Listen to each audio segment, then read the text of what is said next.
Properly started here. Hello, my name is Adam R. Wood. They call me the Zotmeister, and this is Throwback Thursday. Welcome. This week's episode, I'll be looking at some arcade games and some not arcade games that share the same title. And we'll do a little bit of compare and contrast. I won't necessarily be judging them. I'll leave that for you to determine, but I will play them, and chances are my own opinion will come through the broadcast anyway. Sometimes the differences will be relatively subtle, but still significant enough for me to include it in the episode. And sometimes they are not even remotely the same game, sometimes by different developers. Sometimes the differences are, shall we say, hilarious. But for whatever reason, they're not the same, and it's like they didn't even really try. Well, in some cases they did. In some cases, yeah. Well, how about I just get started? You make your own judgments as we go. So I'm going to start with what is, in Japan anyway, perhaps one of the most infamous of changes between a NES or Famicom game and its arcade equivalent. Now, this is a case where the NES game actually came first. Most of the other circumstances are going to be the other way around. Often the NES game is based off of the arcade game. This is an exception. This is a case where the arcade game was based off of the console game. And, well, this is also a rare case of an arcade game being decidedly easier than its own console version. This will be explained in a bit, but for now, I will show the arcade game first, because, well, I kind of want to be consistent, and I think I'm going to be showing the arcade game first for all of these. And my chill stream is once again buzzing. Well, let me see here. I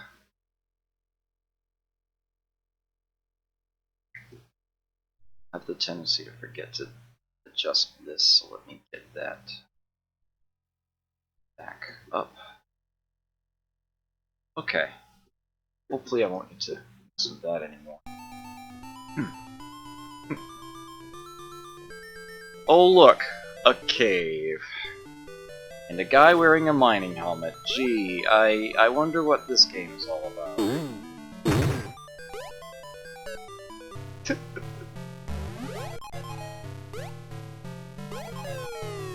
Oh, that was terrible.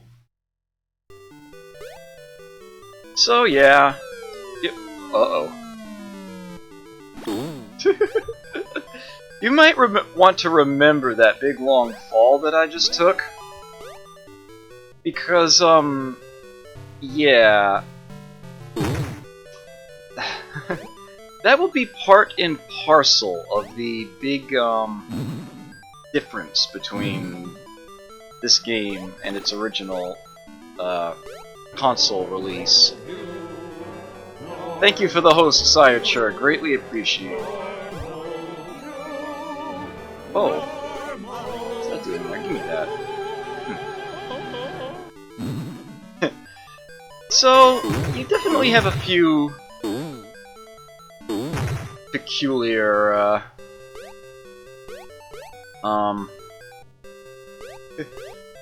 enemies and whatnot in this game. Yeah, I actually do have to go back the long way to get back on that elevator. There's no call button inside a cave.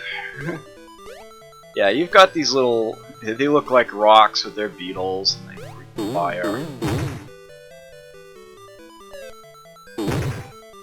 Funny little animations.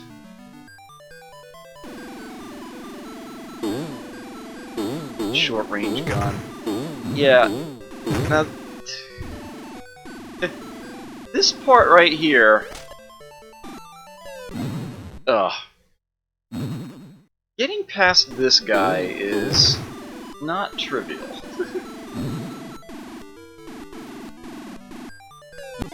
Ah, really?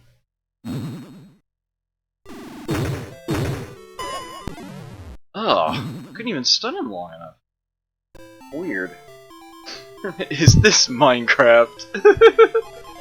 No, nor is it Battletoads. Let me yeah, you can shoot him to stun him, and then you gotta run right past him. That's really the only way. You do not have long at all. The original version will not have an issue there. Now, I actually do have another... Whoa! Stuck in the wall there. Things look a little finicky in this game. That's because they are.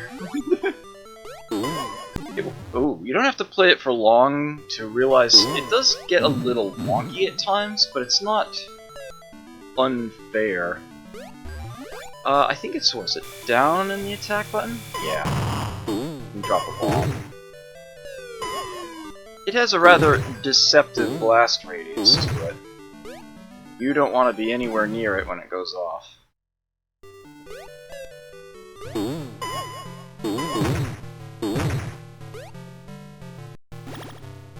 And you do need to use the bombs to get through boulders such as this here. And you do have a limited number of bomb sets that count at the bottom left there. Whee! Yeah. Ah, really? I at least want to finish the first stage, so let me,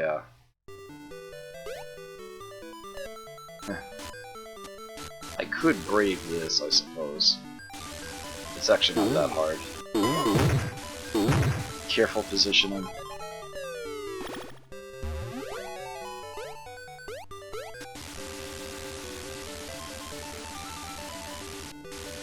Yeah. Whee! Oh, come on! Frickin' it's that trope again.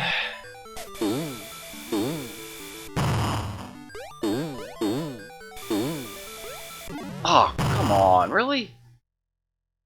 Ugh.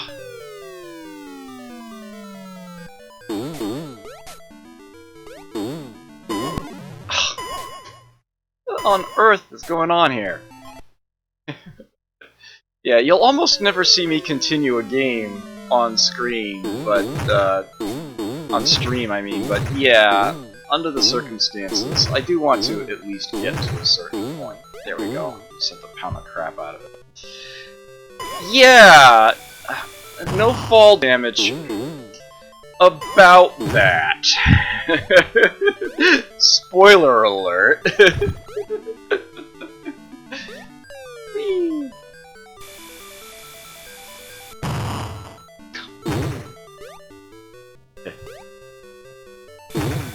No jump, you idiot!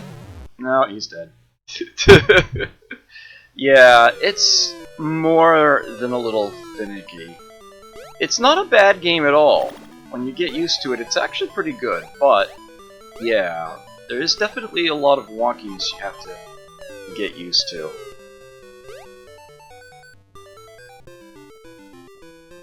Great! Finally you reached a new passage. The entrance to the world of legend is still far deep to the ground. It's all one big layout. You actually pick up right, oh, that's alright. I've actually played enough of that. You can see, Jesendar, hi. King Cool, good to see you, yeah. Okay. Right, yeah. About this. About the fall damage. I'm glad you guys why am I trying to say launched? Latched right onto that. because that is precisely why I am playing this game. As a matter of fact, if you are familiar with a number of any of a number of various Japanese video game music video style deals, or even some Mugen, you may actually already know what's coming. Boy howdy. This is notorious. It's not a very well-known game in the US for some reason, despite it hailing from here.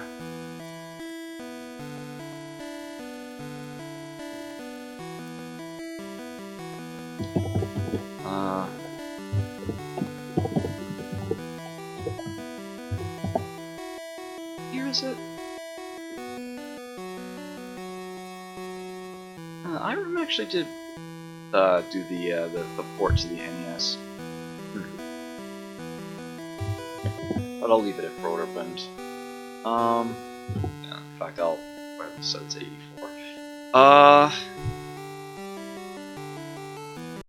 So it looks very similar to Start, doesn't it? Yeah, watch this. Yep, he's dead.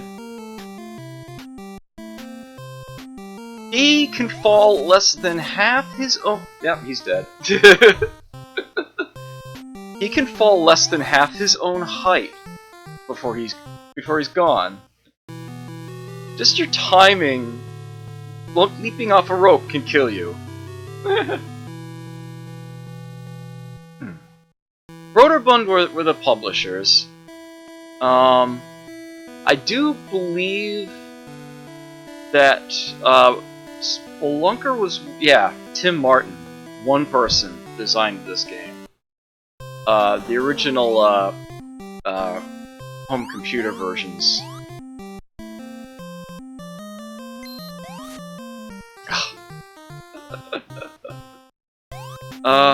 There we go.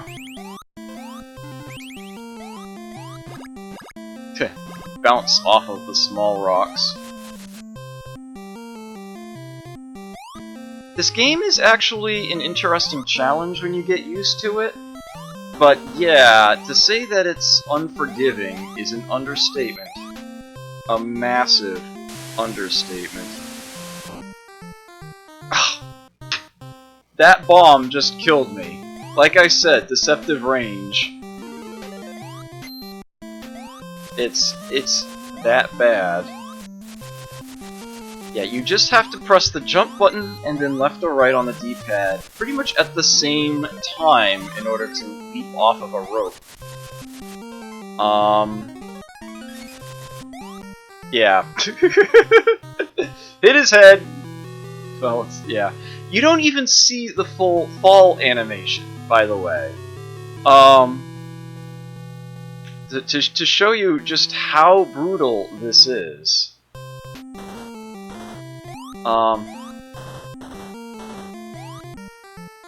Oh, well, there it looked like he hit the floor. Where's a place where I could fall a decent height? Well, actually, this is going to be more than enough. You see, he won't even hit the ground. Oh. Hit the wall. Yeah, if I just walk straight down, you see, as soon as he falls, enough. He's just marked as dead right then and there.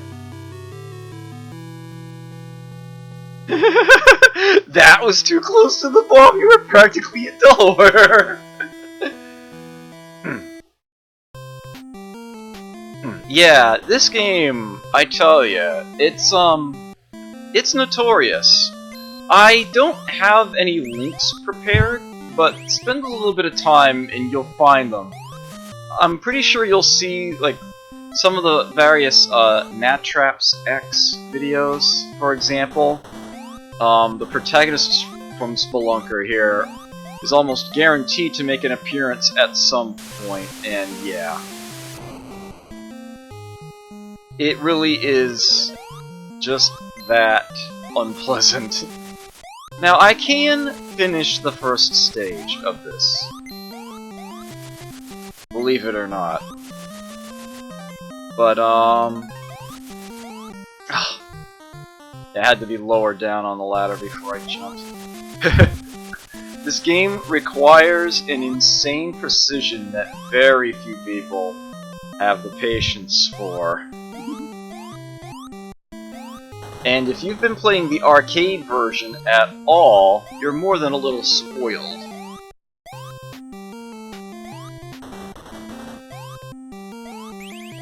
By that, in comparison. Oh. Warning music, a ghost is coming.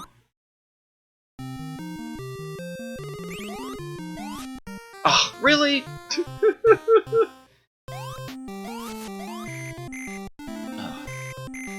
What is it, up and jump? Fire flare? Yeah, that flare gun you have in the arcade, you have it here too, but you have limited ammo. Oops, am I dead? No, I was able to get away. And it works differently, it shoots up. This one has a flashlight option too, to deal with those ghosts, but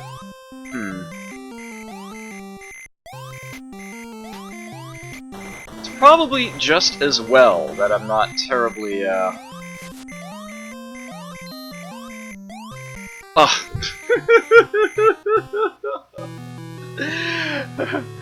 Alright, I think I'm going to move on. I did want to finish the first stage at least to show it is in fact possible, but yeah, you get the point. You get the hint. So the games, between the graphical differences, they may look very similar. No. The funny thing is that in the arcade version, by taking out the fall damage, the game loses a lot of its flavor. For better or worse, that is clearly a very big change between the two. And it's sort of infamous, at least among people who are familiar with the game at all. So I figured that would be a good choice to start with. Yeah, so there's that. So that's Spelunker, arcade and NES. You're probably not missing much by not playing either of them, honestly. But they are what they are. And I will close this now. Well, let's see.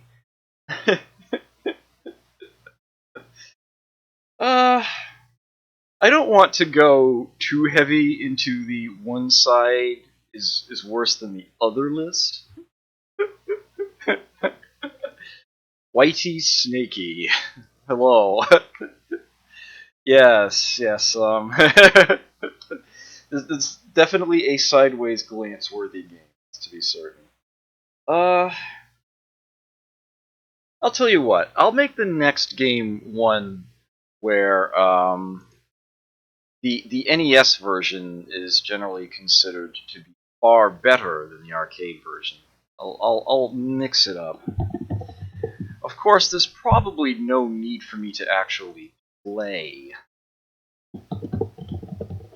this for anyone to actually know.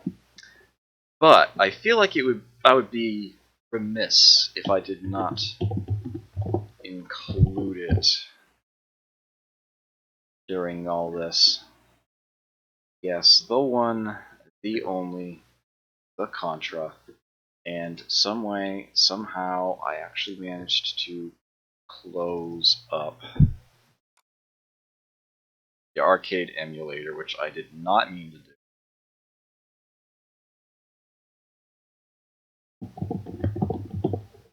Oh, you have to capitalize both F's. Yep, there we go. Come on, you can do it. I know you can.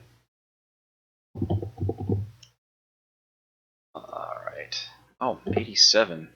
Damn, I was off by that much.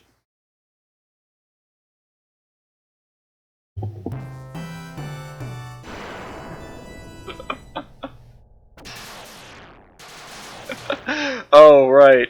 I still have the game running 25% too fast, don't I?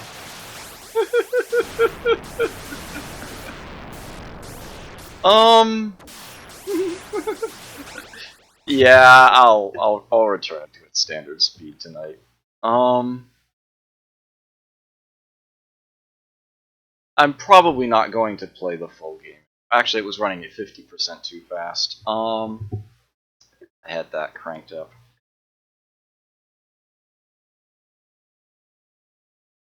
Oops.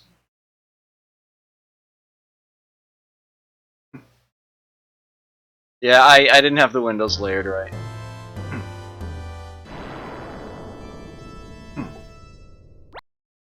I probably don't need to play this game in its entirety, but it also doesn't take that long either. Hard to resist. Perhaps the first thing that you might notice is that there are additional bullet angles that you can fire at. I'm assuming you're probably familiar with the NES version already. If you're not, there's a crap ton of people on Twitch who speedrun it on a regular basis. I am not a speedrunner. I am a run speeder. What you will find among my highlights is me completing this game on one credit with the game sped up 25%. It's actually one of my earlier highlights. I was still doing test streams at the time. So you can go ahead and check that out if you are so inclined.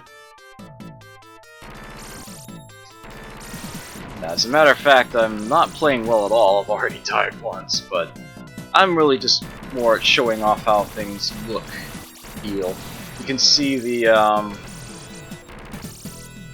bases at the ends of the corridors. You actually have to turn left or right, but they give you a map. You have a timer on screen for these sections. There we are. The spread gun is still the best weapon.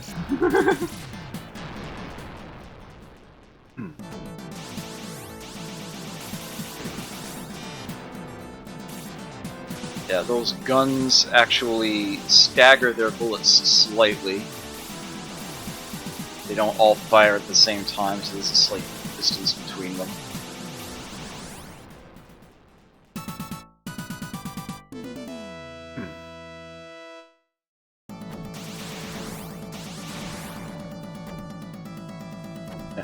Fire covers the entire bridge, but only that tall portion is actually dangerous.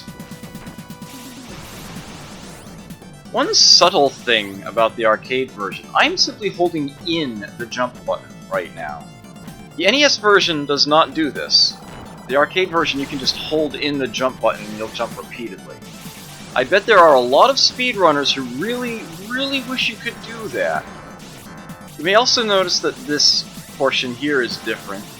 We had turrets in that one big bank of 5 guns, rather than those arms spewing fireballs around.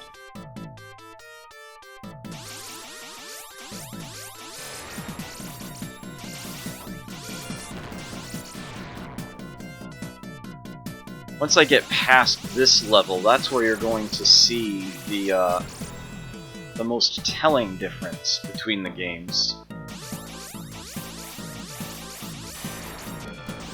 Not want that. Thank you very much. Okay, good, I did.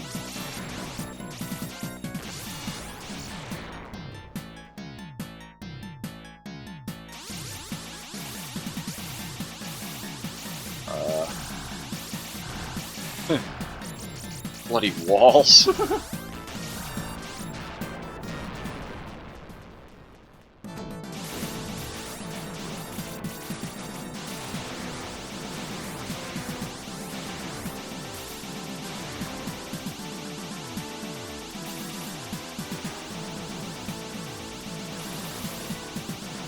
Really? It's not done yet? Sheesh. Oh, damn.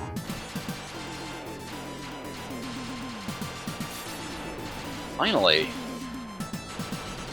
Man, it's being obnoxious. There we go. From this point to the end of the game, it is one continuous stage.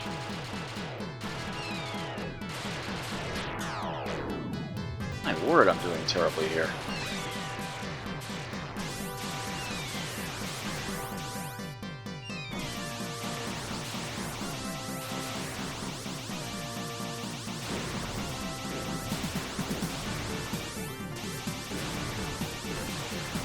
A lot of the enemy layouts are in the same positions. Seriously, if you just spend a little time to get used to how it feels, if you're halfway decent at the NES game, you'll be even better at the arcade version.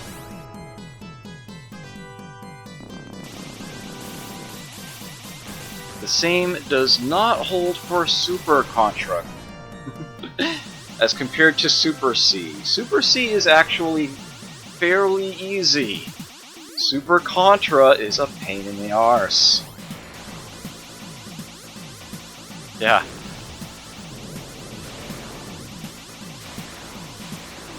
Ugh. As you can see, no screen transition between what in the NES game were two separate levels.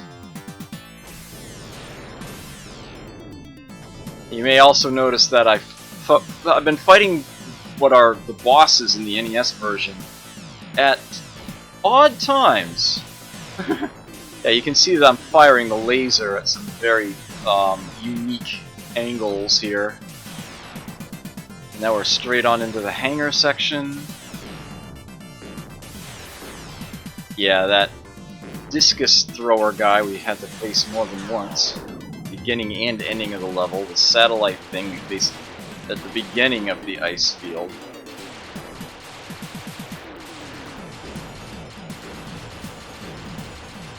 Yeah, the NES game does a very good job of sort of fleshing out this ending stretch here into a series of levels. Yeah. Yeah. Well, you know what? I will continue so you can see the end here. Yeah, I'm not playing it terribly seriously, as you might imagine. I am actually just trying to get through it relatively quickly. Oh, this probably goes without saying, but there's no 30 lives code.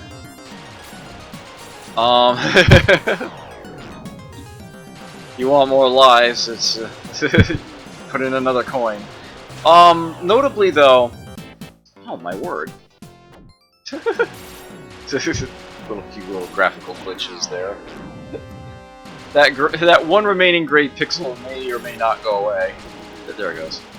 And here's the boss. It's the heart again.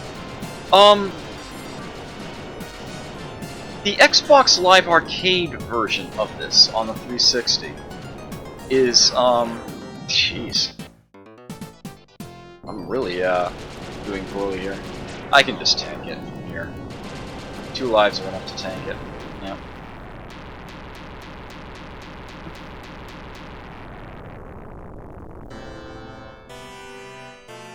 Yeah, I did not play that well at all, but, just sort of showing it off anyway.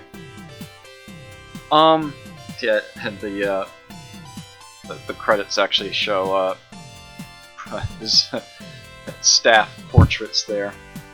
The Xbox Live Arcade version of this game is actually based off of the arcade version you just saw here.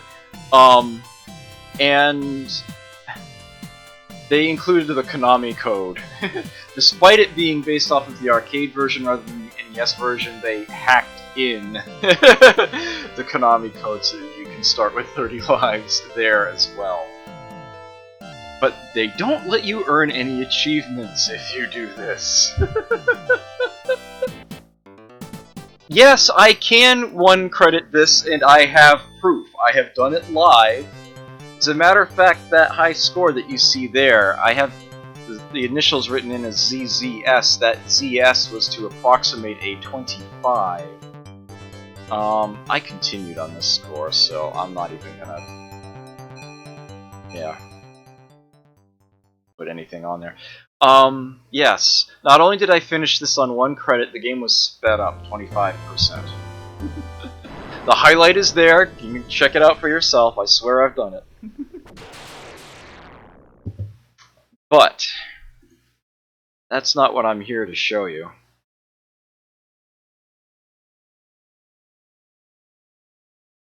Time to show you how it differs.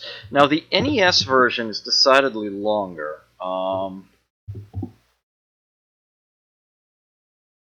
So I may or may not go through the whole thing. But, here we are. That's what I'm looking for.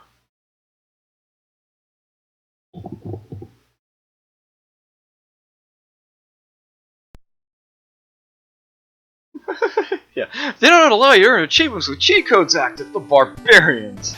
Yeah. they keep you honest. Come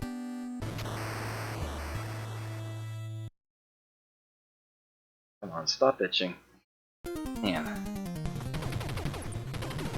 Yeah, starting with 3 lives. Yeah, all the power-ups are in those eagles with letters forms. Oh, that's right. The emulator closes itself when I start using the gamepad for other things. That's right. It's always done that. The number of bullets you can have on screen at once is reduced, so the spread gun only really spreads if you're not firing terribly fast. As a matter of fact, they have the bullets for the spread gun automatically flicker so as to try to minimize the effect on the system's graphics. It wouldn't surprise me at all if a lot of the bullets I'm firing on stream are invisible. It would be wrong to say that there are no R's in the arcade version. They actually do exist, but they are extremely rare compared to the NES version, where they are actually pretty common. They make the bullets travel faster, so you can do more damage over time.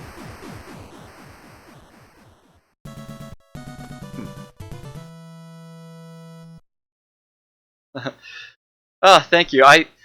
I've been trying to make these themes interesting, or not quite what one might expect. I'm sure I'll have more sort of mundane ones, like showing off a particular style of game or a particular company's games or what have you.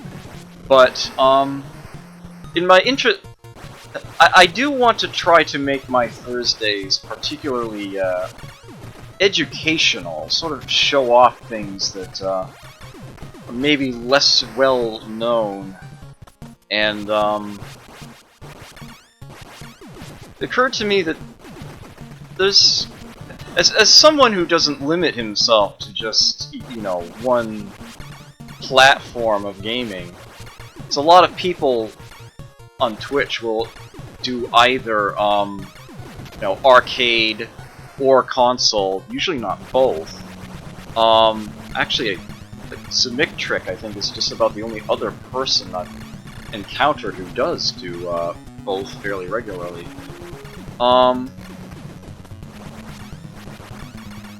This boss's shots are blue. Yeah, I thought I'd take advantage of that and actually demonstrate some of the peculiarities I've had to deal with.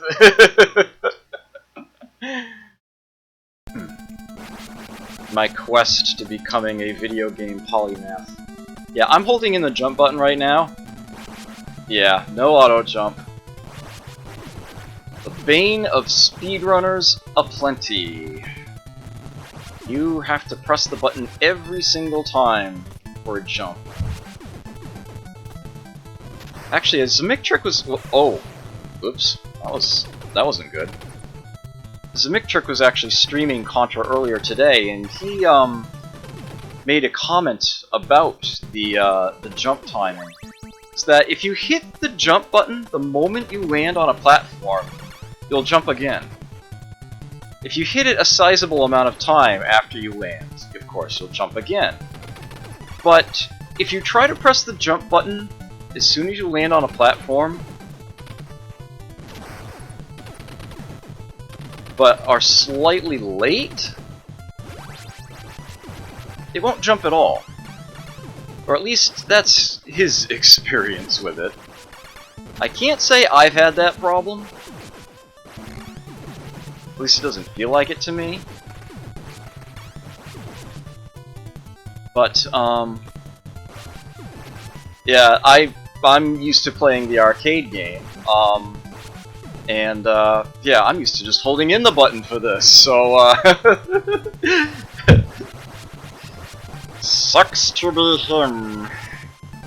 Yes, as you can see, very, very different, boss stage here.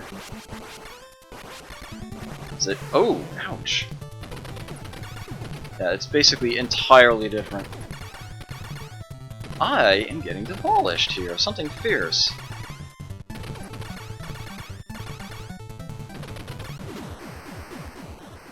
And I still say this boss in destroyed form looks like an alien. Those look like eyes where the arms were and a big gaping mouth. It bears a very striking resemblance to the final boss of Rocket Ranger, which I still haven't shown off on stream yet. And I won't be tonight either.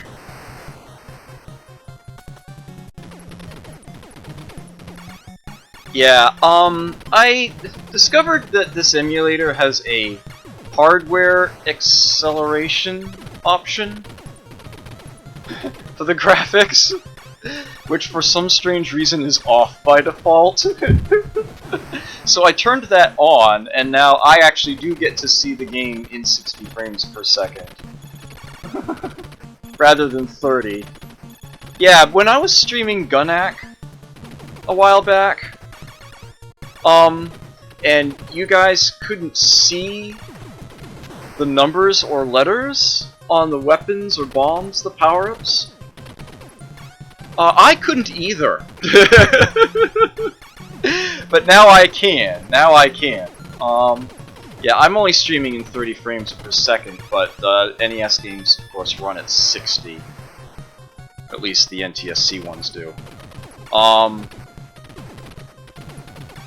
Yeah, I do actually get to see more frames. One of the tricks I discovered early on streaming is that if you plant the game window directly superimposed over the streaming window, things run a lot smoother. It's apparently a lot less pressure on the system.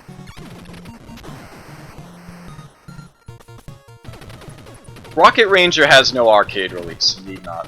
Rocket Ranger is one of those games from that infamous company Cinemaware. It has a cult following, but most would seem to agree that their games are terrible. It's it's a bit hit or miss. Their most famous game is Defender of the Crown. It took me a moment to remember the name. I never actually played that, oddly enough. The Three Stooges game, one of them anyway, was theirs. The one most people remember anyway, about raising money for an orphanage.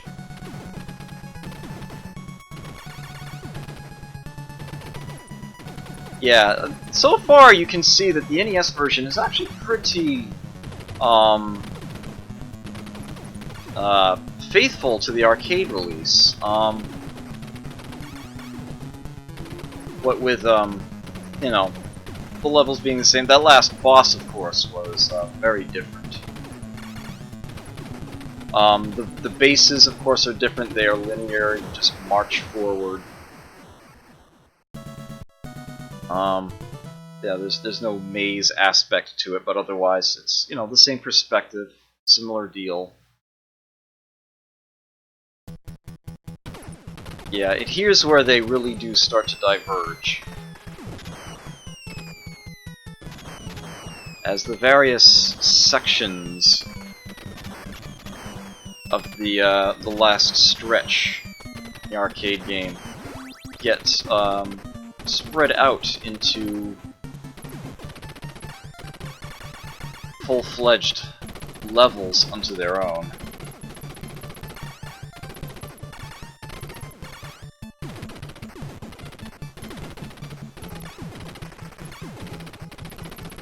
Much more power-ups, and the R's are particularly common. Whereas in the arcade Contra, you will actually only see an R if you die in certain places, if I recall correctly. That is actually one subtle thing that it's hard to demonstrate, especially if you're only going to be playing a game once. But in the arcade game, the power-ups are not static. Here, in the NES, the power-ups will always spawn at the same places at the same times. In the arcade version, certain power-ups won't show up if you haven't died. Sort of a handicapping feature. Yeah, then there's another difference right there. Frickin' thing aims down.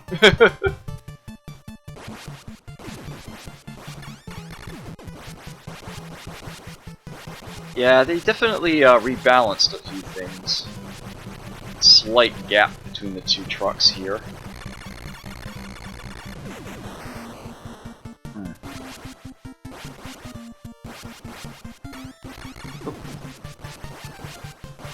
And that satellite thing at the beginning of the stage in the arcade version hasn't shown up yet, but it will. Very soon, in fact.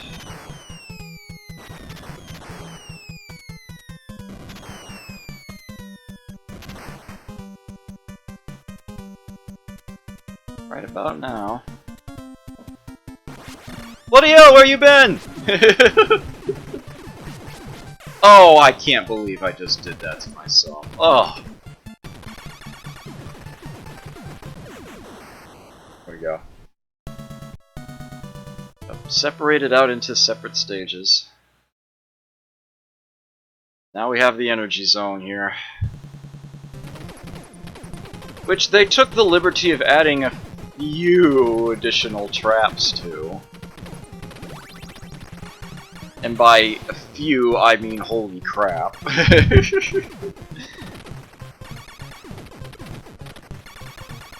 This is the stage that most kids never made it past without using the 30 live code. Oh, unbelievable.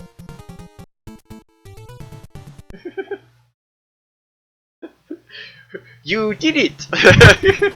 You got me thinking of Tumble Pop now.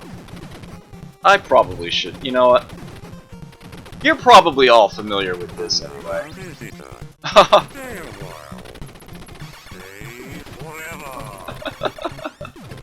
New follower, welcome, Real Abruzzi. Glad to see you. Yes, indeed I am. And as advertised, I will... Oh, careful there, Adam. I will, at one point, be playing Donkey Kong tonight.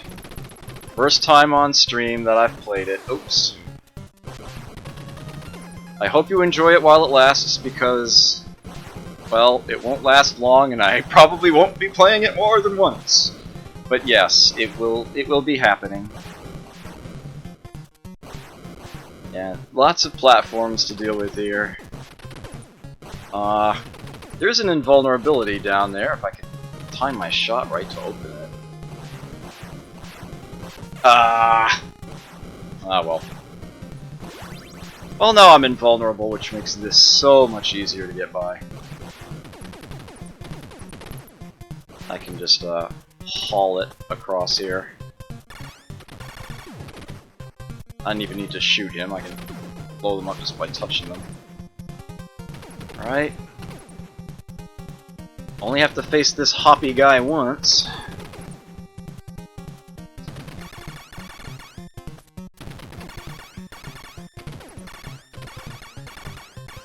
Ole! Ole! Ole!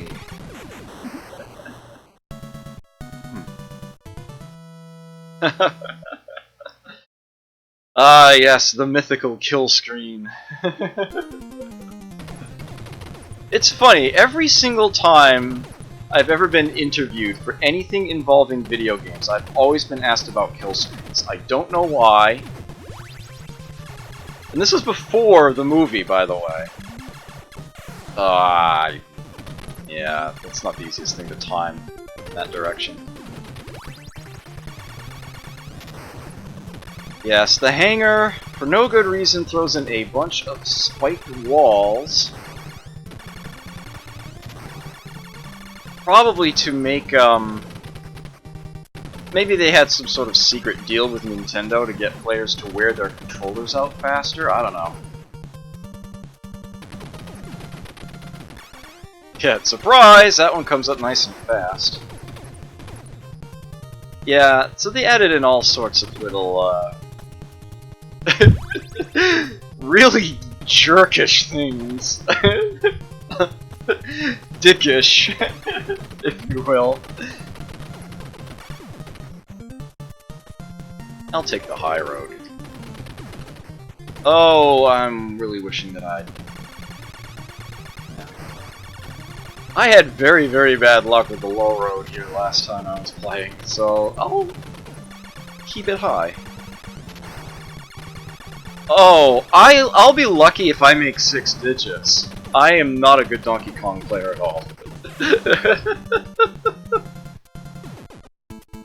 Expanded idea, welcome. Didn't see you sneak in there.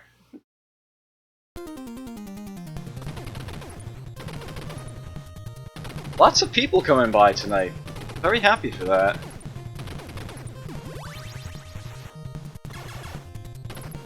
Yeah, if you missed the beginning, I will be I can't go back up there now, can I?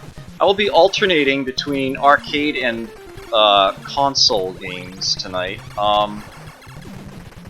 Showing off their differences. Ah, thank you for the follow. Greatly appreciated.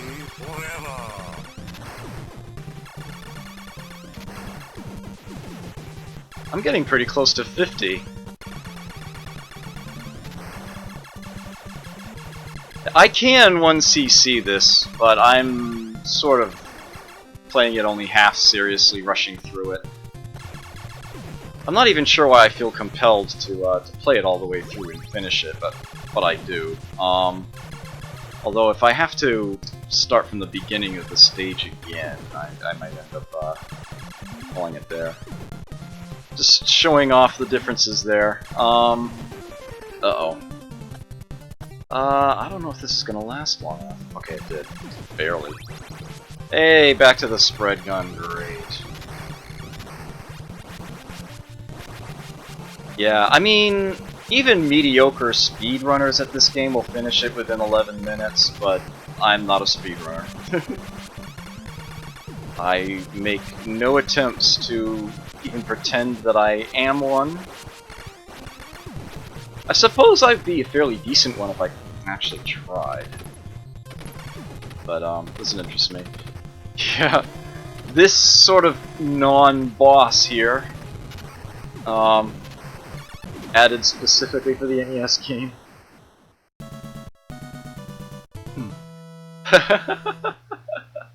Oh man, You have my sympathies.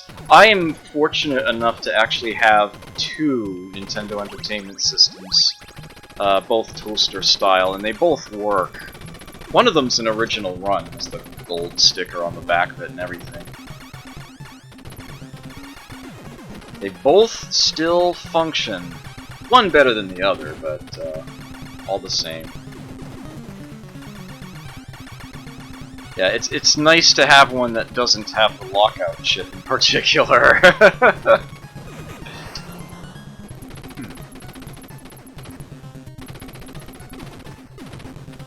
The funny thing is that the Aladdin doesn't work on that one. It actually requires the newer one that has the lockout chip for it to be properly circumvented. It's the strangest thing. Despite this having a lot more targets, a lot more things shooting those homing bullets at you than the arcade version, I actually find this stage easier than its arcade counterpart. And, this is like the only stage in the game where that's the case.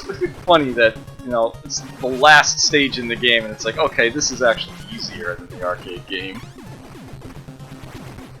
It's been harder all up to here.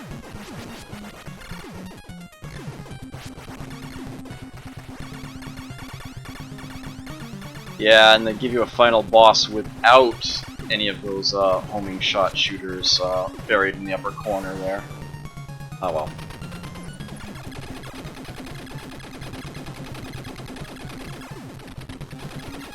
Might be able to tank it in one life. No. They did give it more health. Quite a bit more. There it goes. Oh, very nice! And you actually have a small animated ending here. In lieu of the staff pictures. Congratulations, you've destroyed the vile Red Falcon and saved the universe. Consider yourself a hero.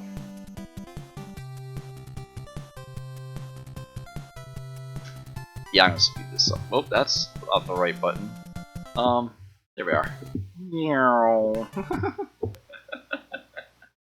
And also, unlike the arcade version, your victory bonus is only 500,000 instead of 1,000,000, and it loops! You can start at the beginning again and build more score. But, yeah, you don't need to do that. Okay, so that is Contra. Some differences between the arcade and NES versions. I'm going to stick to NES for now, but later on I'll be diverging a bit. I usually take a break about halfway through, and that's still about an hour away. The next one I'm going to do... Okay. No, I should build up to that. I'll do this one next.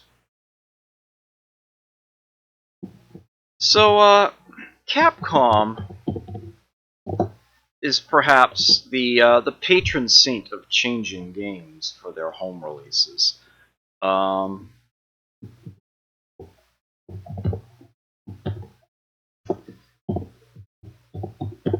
was a period of time where essentially anything, any game that came out for the NES,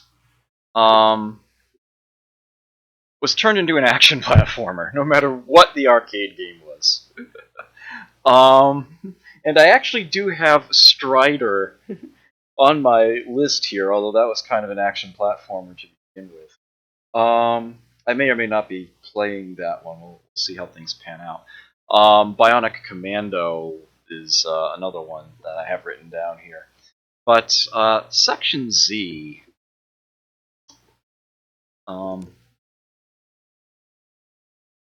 This was one of the first ones that I thought of when I came up with this theme. And I really wanted to make sure that I get that shown off. It's taking its sweet time. Here we go. 85. 85 is the year.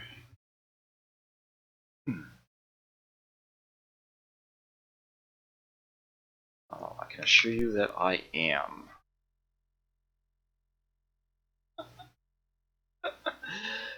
I intend to play a lot more NES Contra on stream. In fact, I intend to play it with it sped up. That is a project that I am working on. I've done it for the arcade version. I want to do it for the NES version. So, this Syndicate-looking guy here. Yeah, this is a scrolling shooter. You actually have two buttons. One to fire and drop bombs. The other to turn around. As you might imagine, this actually proves quite useful at times.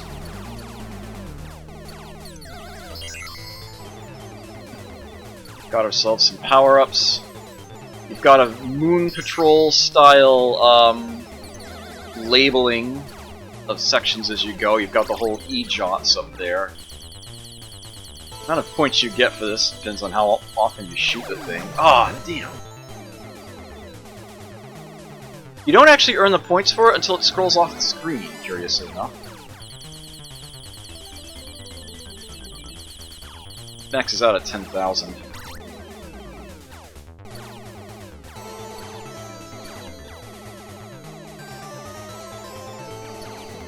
And, well, yeah, as you might imagine by the title of the game, your objective is to make it all the way to Section Z. What an inspired name. Oh, I'm actually not even sure what that was. I wasn't able to get to it. Aw, really?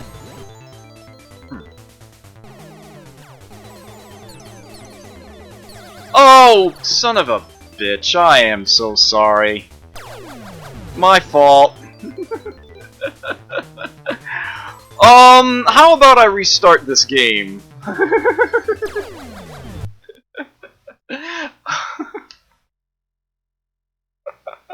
I am so sorry.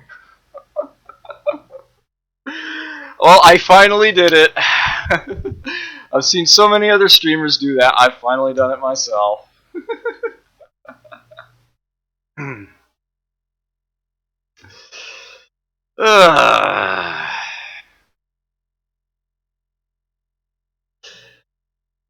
So this game's called Section Z. Yeah, there's the title. So this Syndicate-looking guy here, our protagonist, shoots and drops bombs with one button. There's a second button. You use it to turn around, shoot the other way.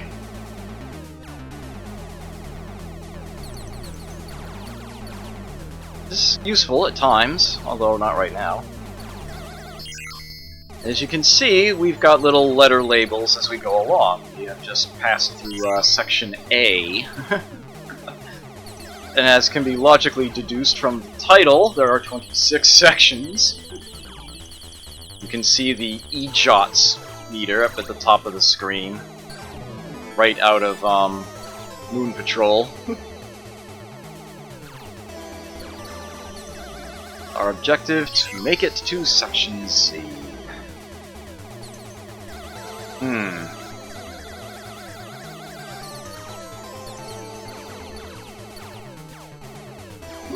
Oh. Okay. So apparently you shoot that for a bonus.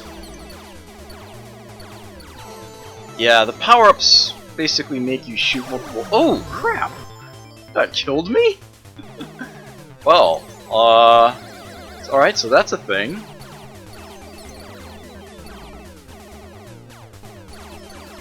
Yeah, it's just like, no, you're not chasing me, I'm turning around and shooting from behind. Yeah, these panels are for bonus points. How many points you get depends on how much you shoot them. Darn. You only earn the points for them once it actually scrolls off the screen. The number you see on the far right that loops around is how much you get. Max is out at 10,000. And I am more out of practice in this than I would have thought. I want to at least make it past Section E, although I have no strong desire or compulsion to play much beyond that.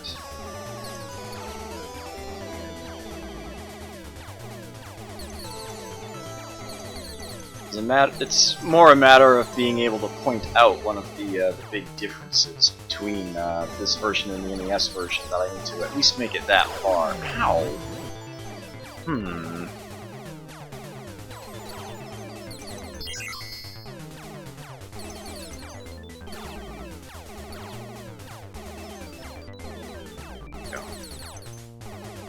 Yeah, properly positioning your bombs is a challenge in this game. He slides while kneeling.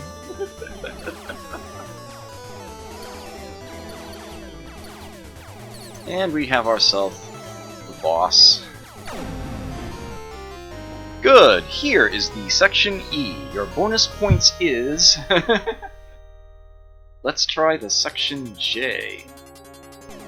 Yes, and now being able to turn around is of special importance, because now we are scrolling vertically. And you may recall that when we started this game... Oof. Yeah, those lasers are brutal.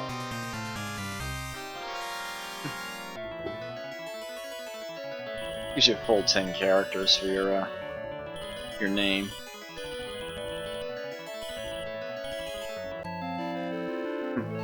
Default high scores are names of other other Capcom arcade titles, and for whatever reason it shows the control panel there. No idea why. That was far enough. That was all you really needed to see of this one. So let me make sure that I've got the other emulator showing. I don't want to make that mistake again tonight. Yeah,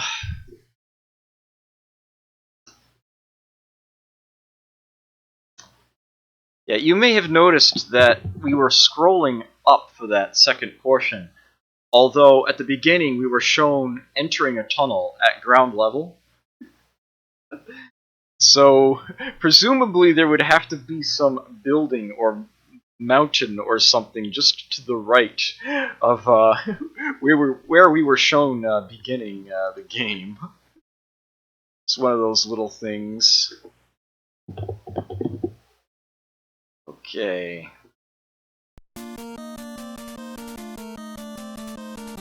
Section Z. It's 87. It's that far ahead, huh?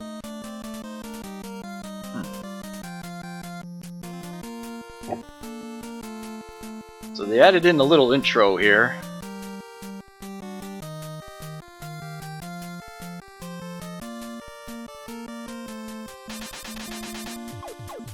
Yeah, and even the demo will show you one of the differences right then and there. You have extra power-ups available to you. Special weapons. And a much more interesting defeat animation, rather than just, you know, spinning around a bit and blowing up. This time we start from a lot further away. Look at how fast this is scrolling.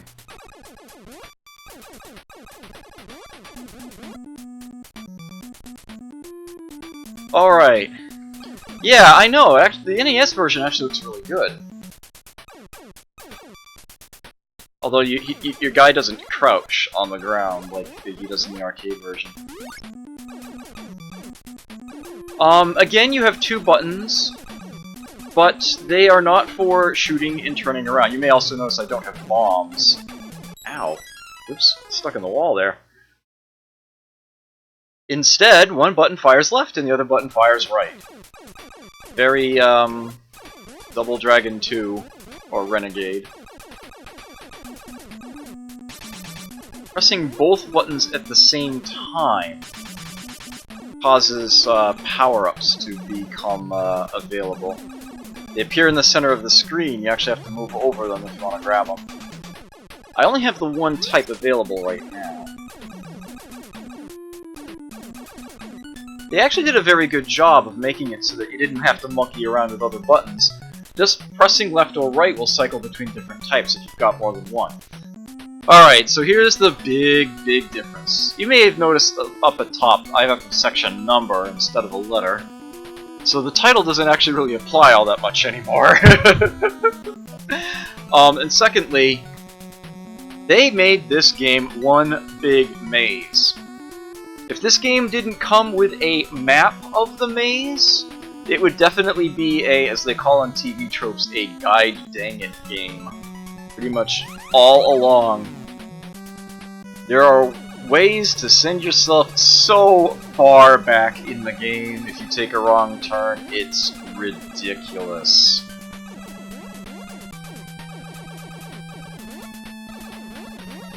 Definitely seems to be a... oh, ouch. Greater variety of enemies in this one. Alright, you see I now have two weapons available to me. Tapping right cycles between them. Make one appear and... yeah. Is it the... oh, it is the select button actually to use one of those though. There, and now I'm using the M weapon. Shots penetrate through enemies. Yeah, it has a lot of bullets on screen those things can spit out. You know you're getting close to a boss when you see a red option. Those have to be unlocked, I believe, by beating a boss somewhere else. Incidentally, I do not recall the way through the game, and as a matter of fact, I'm probably not going to be playing it for much longer. But I did want to show off just how very different it is. And the maze, the map, is not even remotely sensical. It is definitely a very nasty, convoluted mess to get through. And I tell you, if I feel sorry for people who rented this game and just got a photocopy of the manual and no map. I think, yeah, if you actually try to take the red path, it kills you. Instead, you'll have to go a different route and face a boss. And then find your way back here. That path will then be unlocked and go that way and progress further on. Yeah, there's a whole lot of ways to go wrong. Early on, it's fairly straightforward. Yeah, very fast screen there. But, yeah, it just sends you straight to the end. Yeah. It's a strange thing that they took what was otherwise a fairly straightforward, halfway decent scrolling shooter and turn it into, well, whatever the hell this is. You're not always dead in one hit, you do actually have an energy count in this game. Some collisions will kill you outright, but yeah, the bullets will simply nudge you around, cause a little bit of damage. Oh, yeah, that's a collision there. So, it's a very different game. One other thing that I want to point out, it's an omission, as it were, so it's not something you would see here. In the arcade version, I played long enough to where I was in a vertical corridor. Things were scrolling up. That never happens here. Oh, darn, I forget what that was. Oh. Yeah, every now and then this game just messes with you. That's right, I just warped back to Section 0. You see, this game's a jerk. That was the main thing I wanted to show off about it, that it's a jerk. I have officially played that enough. I'm going to switch emulators back right now so that I don't forget. But yes, that is Section Z. As you can see, very, very different between the arcade and the NES versions, despite having very similar controls.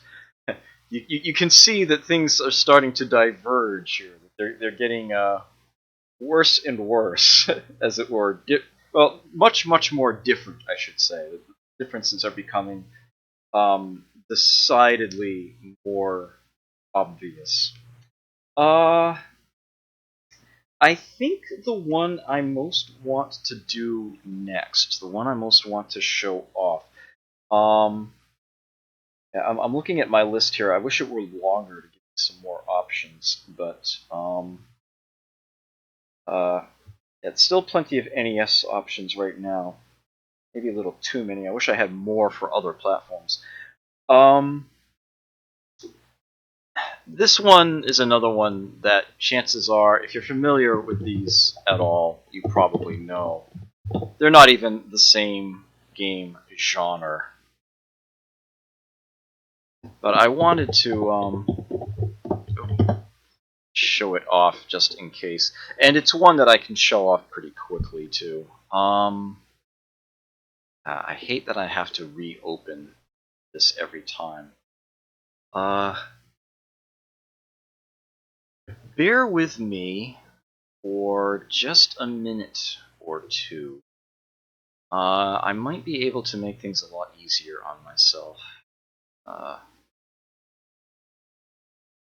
Let me see, interface options. Let's turn that off. Okay.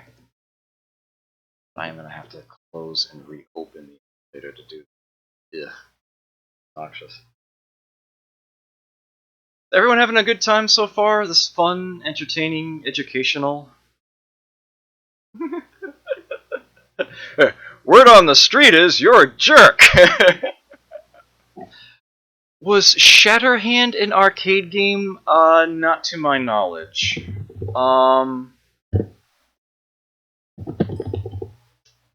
Yes, I don't believe it was. Okay. 88 is the year I'm looking for. 88. Also, this is an arcade game.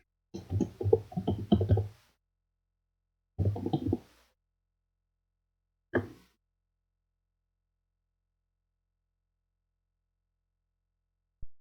sure I get that properly positioned. Yeah. This intro may look slightly familiar to you, if you're familiar with the NES version.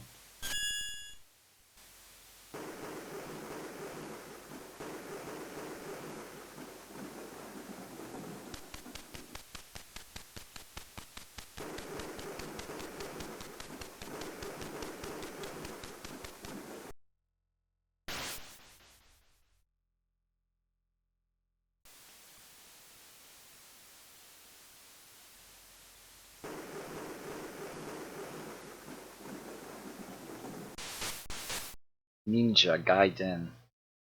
I hope you enjoyed that intro because that's the best part of this game. Ninja in USA.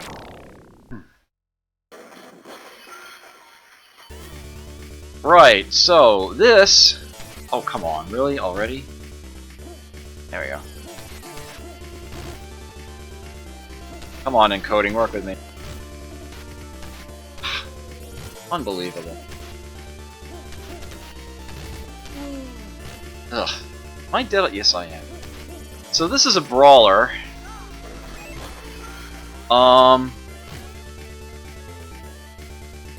You can't jump kick, instead you have this grab them and flip them maneuver if you position your jump correctly over them.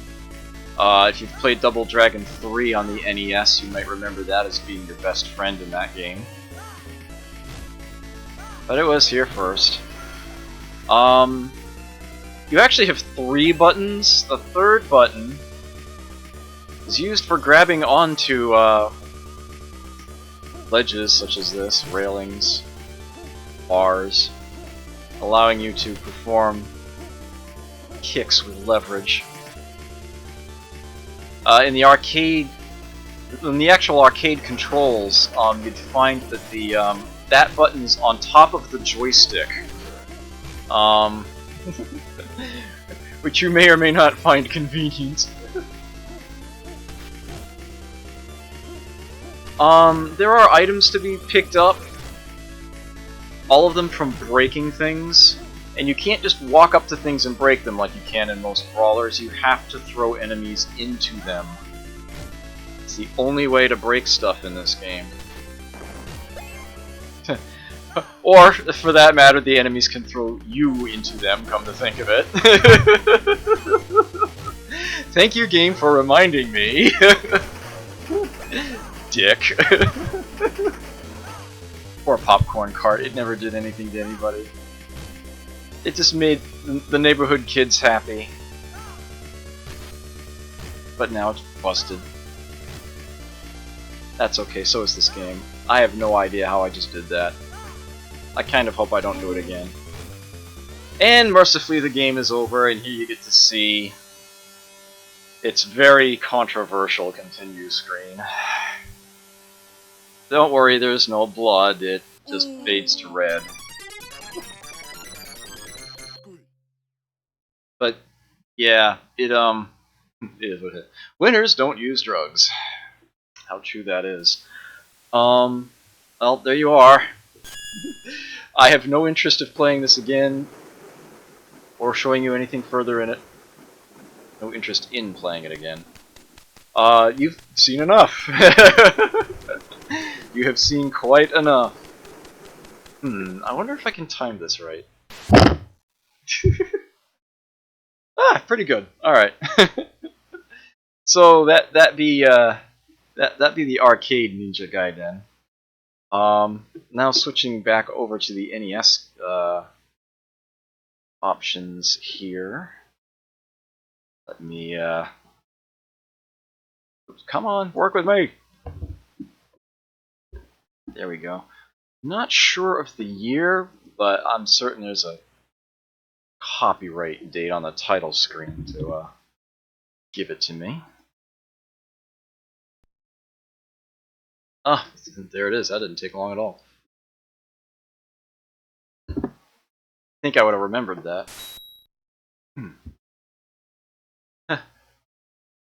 Yeah, they're for game designers only.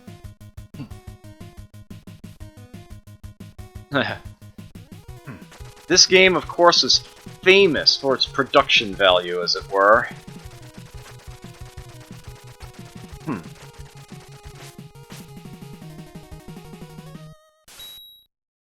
Yeah, the intro here was inspired by the arcade game, but not much else is the same. For example, they're both ninja. And it's not the protagonist you're seeing up there. The one who fells the protagonist's father. Yes, it's a revenge game. There is our protagonist, young Ryu Hayabusa, who ended up starring in much later Ninja Gaiden games. This was, of course, popular enough to spawn 2 sequels on the NES itself. Its cinematic style, it was not unique at the time. There were other games that had this sort of very cinematic presentation to its cutscenes, but this was definitely one of the earliest, and it was definitely the game that put cutscenes themselves on the map. This is the one that most people remember as being the first really cinematic console game. Yeah, it even goes so far as to use, like, you know, those act interstitials. So here we are on the streets in the first stage, but that's about the only thing that's the same. It's an action platformer. We've got Castlevania-style breaking of lanterns to grab items, and we are actually using the sword to deal with our foes. Go figure. The play control is really nice. You just automatically stick to walls. You can hop off of them. Yep. The kanji-looking blue and red things you pick up are power points, and you use them to power these sub-weapons we're grabbing. Actually, I've only grabbed one sub-weapon, this shuriken here.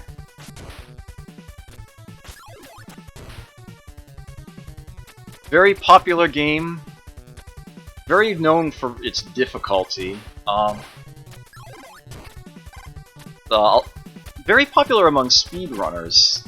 Search for Ninja Gaiden on Twitch and you'll find lots of people trying to finish the game in a very short period of time. This large shuriken is actually like a boomerang. If you dodge it repeatedly, it will keep spinning around. Quite a bit of variety in the enemies. It's almost a little silly. It's like, you know, you've got boxers, football players will come charging at you in later levels. Here you can stand just outside his range. You can also use the wall to get over him if he gets too close and you haven't killed him yet.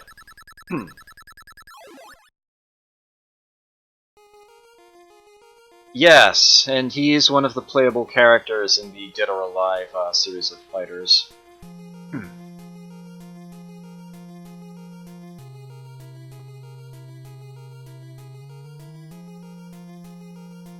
And here's his future, his future girlfriend. After 4 words, shoots him.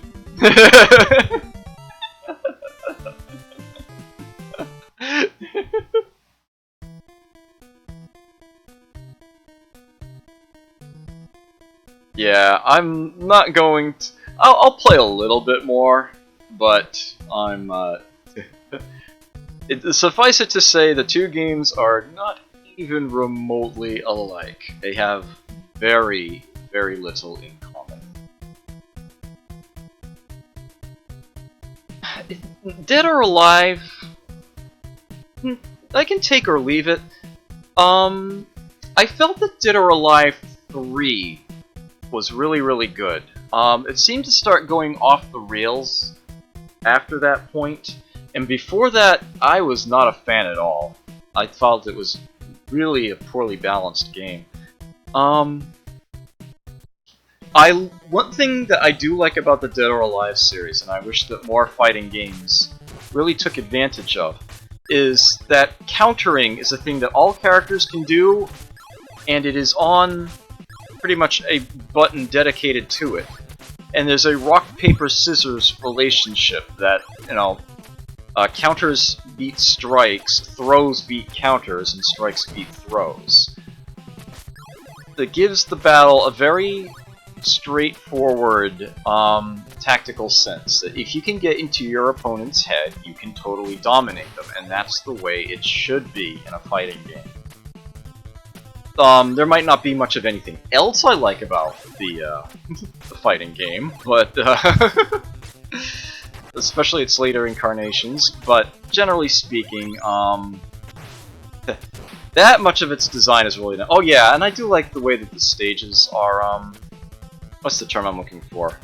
Variable? Ledges to break and whatnot.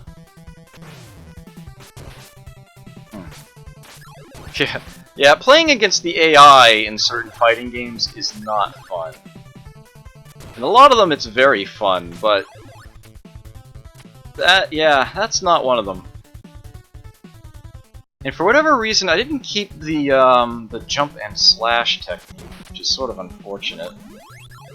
Yeah. This game, of course, takes place in the United States. Here I am, being charged at by football players.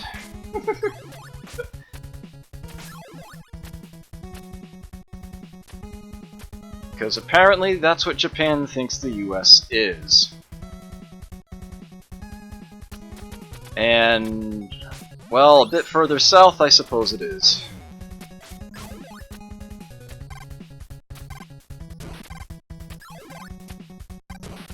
Yeah, this sub-weapon is unique in that it has a time limit on it.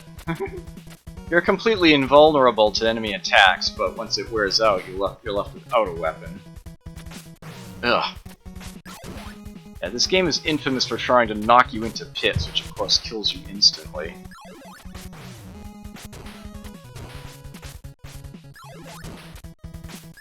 There we go. So, this is the ultra broken sub-weapon here. It costs 5 points to use. And you use it just by... you use it differently from all of the others. You press the jump button in mid-air to do it. If you... what am I saying? You press the attack button mid-jump to do it. You can still do a normal attack. You have to hold in down. I'm not sure if a lot of people know that. If you hold in down as you attack, you do the standard sword strike in mid-air. So you don't have to run yourself out of power points just opening up the candles. This thing rips bosses a new one. Of course, I only have the power to do it once. Oh, wait for him to attack here. Yeah.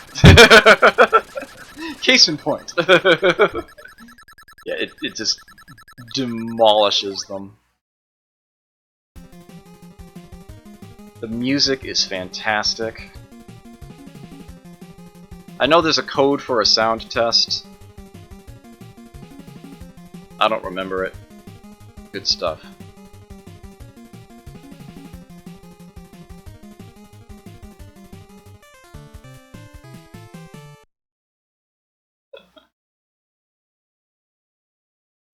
Yeah, very, very good sprite work here.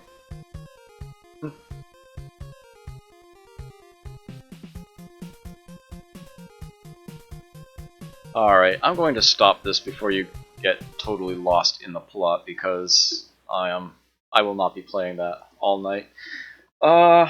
So yes, Ninja Gaiden, same company, making both games. Very, very little in common. As a matter of fact, I feel compelled to next do another game from the same people. If you've been following the Big 20, big speedrunner competition on Twitch recently, you'll be familiar with the NES version of what I'm about to play, and how utter glitchy and rubbish it can be.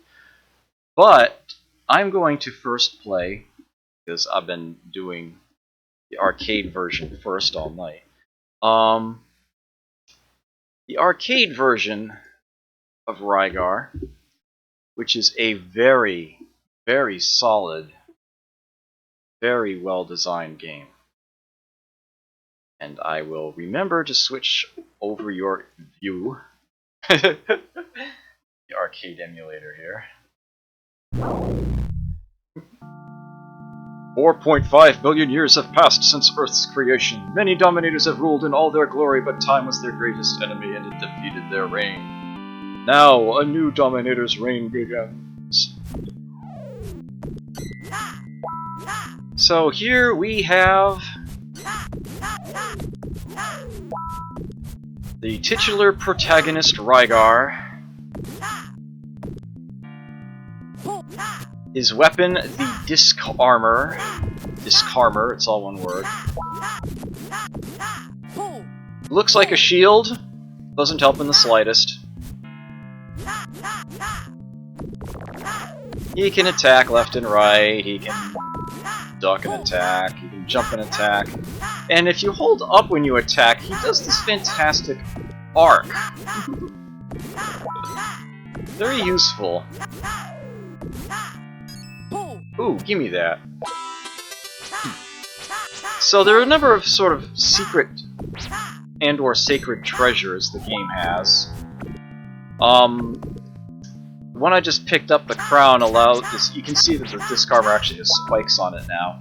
It now passes through enemies that it hits, rather than bouncing off as soon as it deals one hit. So there's a neat little technique in this game. I'm about to run out of time, but that's fine. That just makes that guy start to spawn, and I can get over him. What is it? Is it the hundredths digit that's works on? Oh, okay. That thing does get faster. There we go. End of stage when the hundredths digit of your time matches the units digit of. What am I saying? The hundredths digit of your score and the units digit of the time. If they match, if you hold down and left as you go into that interstitial area, you get a 10,000 point bonus. Yeah, it's as random as it sounds. It makes a little sense to me. The easiest way of guaranteeing you get that bonus is to actually let the time run out. And then just set your hundredths digit to a 0. Oh dear. Ugh.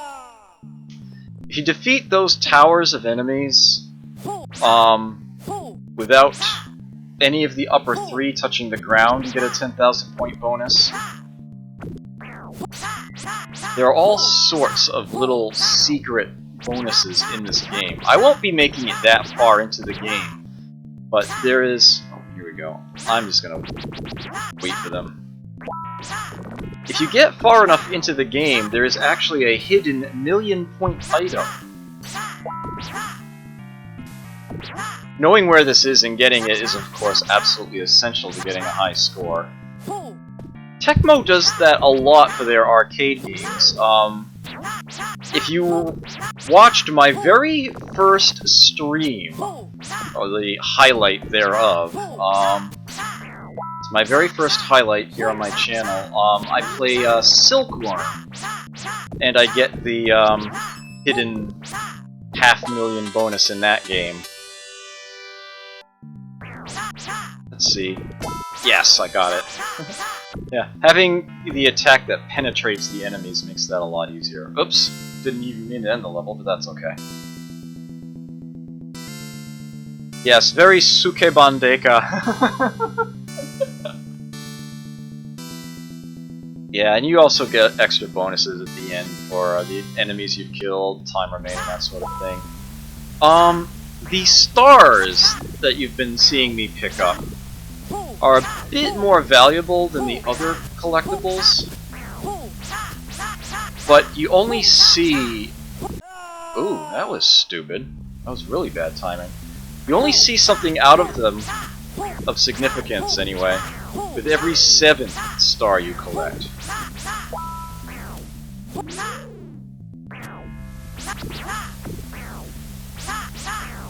Which then awards you 70,000 points. That's 7 and 4 zeros. Yeah, these levels are a pain. But some techniques. Ah, darn. Yeah, I'm not. Whoops. I do like how Reaper carries you away at the end there. I will continue because I do want to show off at least 1 or 2 more things. Really? Okay, he can jump, yes. You can jump on enemies. It doesn't hurt them. Until you get one of these sacred treasures. I think it's the tiger icon, in which case you'll start killing things you jump on in 1 hit. There's a neat thing that you can do to get past some tricky areas in the game. Like this. That's what I was trying to show you. Some levels you can actually hop onto one of those guys at the very beginning and just glide all the way across nice and easy. Is Rygar the greatest American hero? No, although he's kind of decked out like one. Your game volume always seems to be really low whenever you start a new stream. It's not still very low, is it?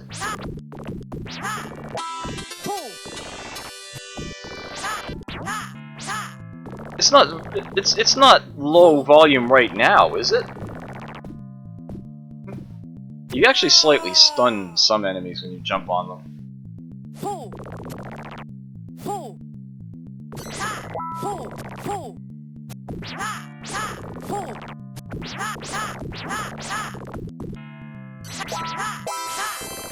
Yeah, that was an extra life icon. The images you see in the interstitials, actually give you a little bit of a hint on certain things that might pop up. You might remember there was a statue with the letter E in it. That is actually the hint that there's an extra life that might be earnable.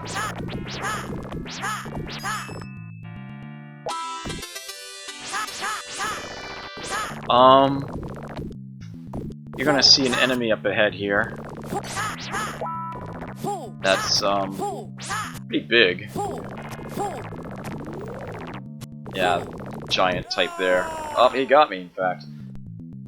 If you have the Tiger ability and you jump on his head, killing him in one shot, oh, I just missed it. You actually have a, I think it's a 50,000 point bonus for killing them that way. If you'd like to see a bit more about how well this game can be played, I would recommend visiting, Lord BBH's stream. He is extremely good at this game. There we go. I wanted to at least show that happening once. He, often takes requests, and, I think he's been looking to get in a much better game of this at some point. Although he probably does have a 1cc at least on stream somewhere. Up ahead we've got the rest of the game's ropes, and these are actually kind of funky. Because, yeah, as you press left or right in order to be able to attack enemies in different directions, the rope actually wiggles. And that's useful. As you can see, I just dodged a shot that was aimed straight down at me. And I'm having trouble getting off the rope right now. There we go. You have to move up all the way first. Okay. Alright, that was enough to show off the game. It's not like I was having a score going anyway. I continued once already. So, yeah, again, if you've been watching the Big 20, this was the final game that they played. This is not even remotely the same game, and it is, I don't know what year it is, but I'll find out soon enough, I'm sure.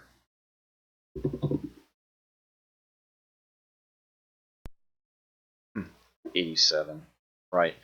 This is actually an updated release of the game. This is the revision A release of the game, and you'll see it is still glitchy as all fuck. So it starts out looking pretty similar.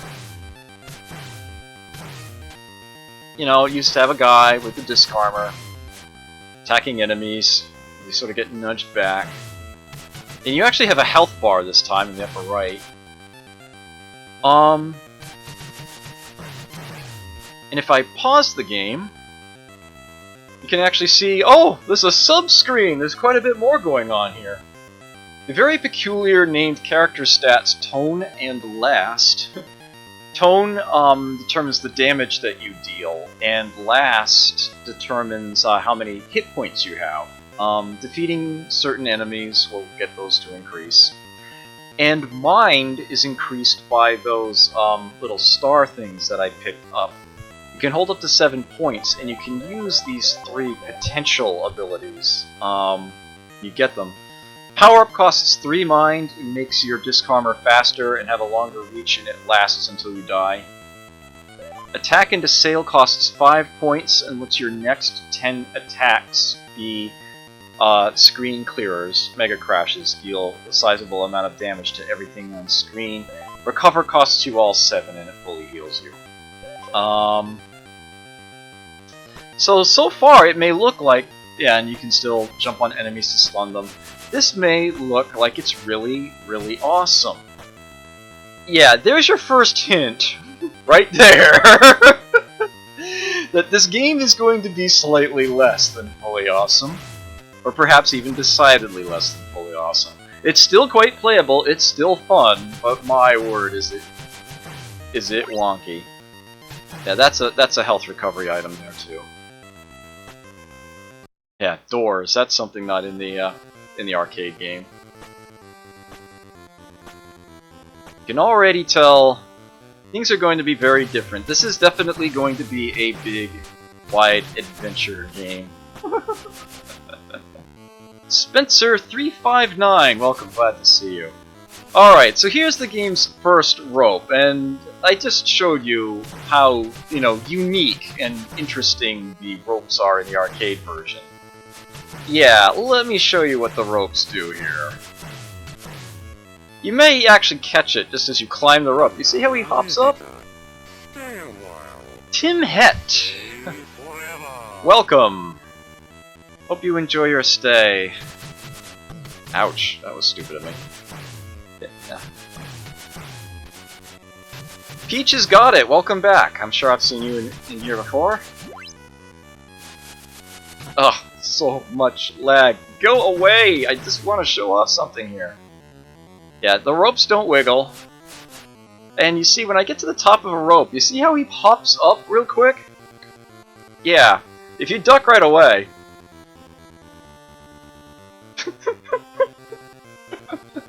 he hovers in midair. This is an extremely easy thing to do. You'll do it by accident more than once.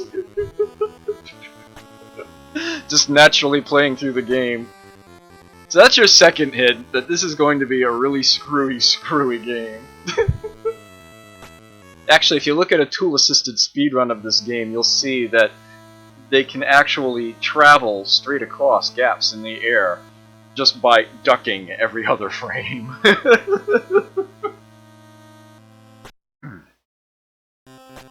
Yeah, so you have those big Indira gods they're referred to that will give you hints or items.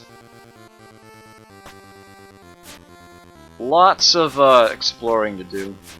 There's no continue option for the game, but just like Ninja Gaiden, if you press start again on the title screen after dying, without resetting the console first, yeah, you're continuing. But there's no password or save mechanism.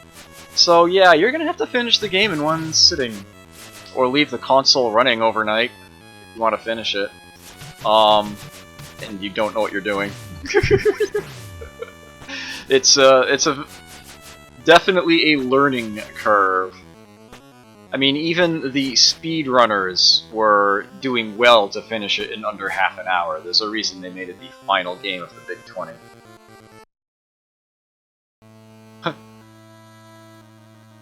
Oh!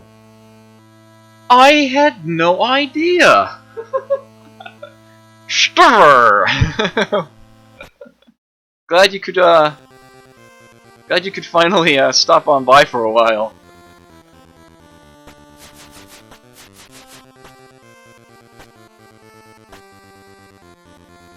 It's definitely difficult for you and I to be online at the same time without one of us being incredibly sleepy.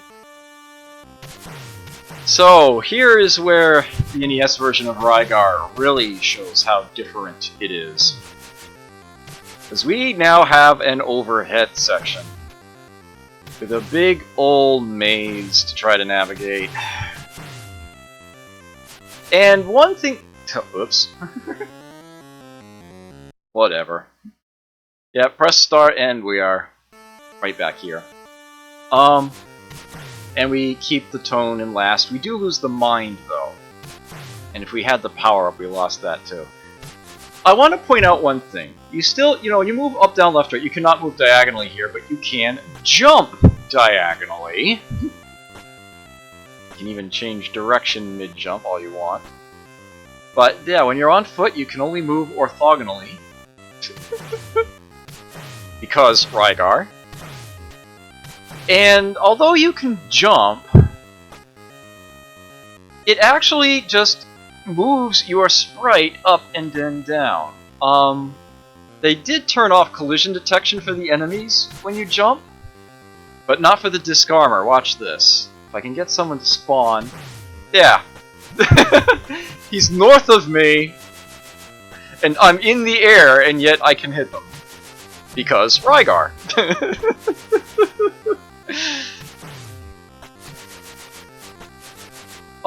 To thoroughly display all of the wonkiness that this game has would take an extremely long time.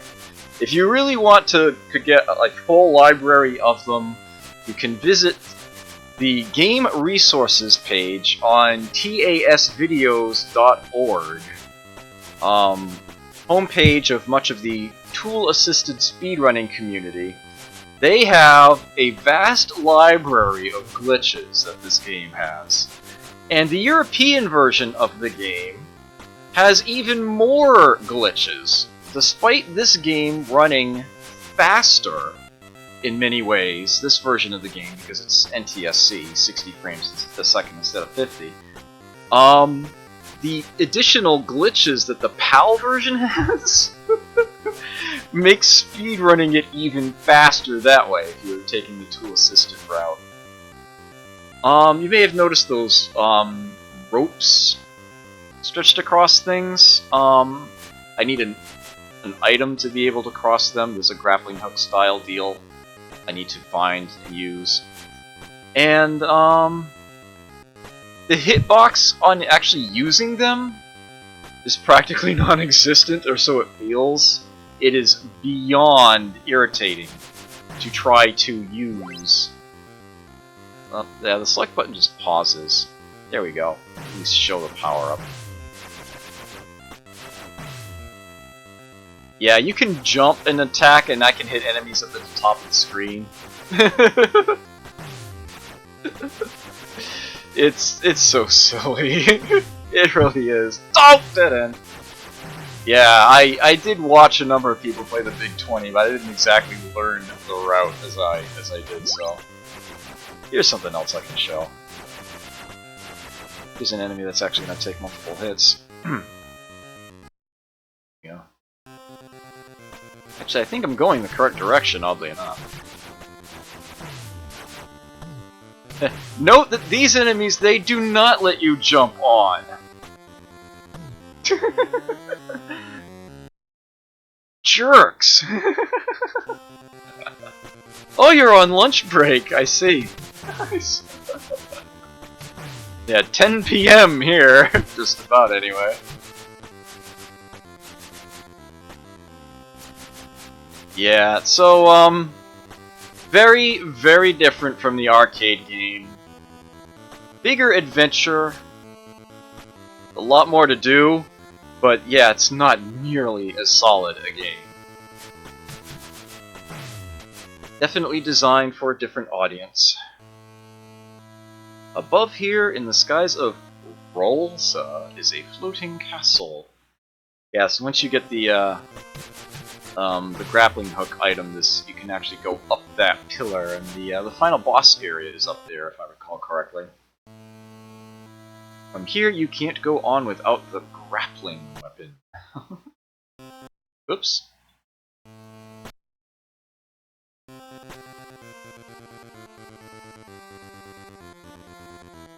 Yeah, that might actually... Yeah, I might not be able to go all the way to the end here. I'm not sure yet.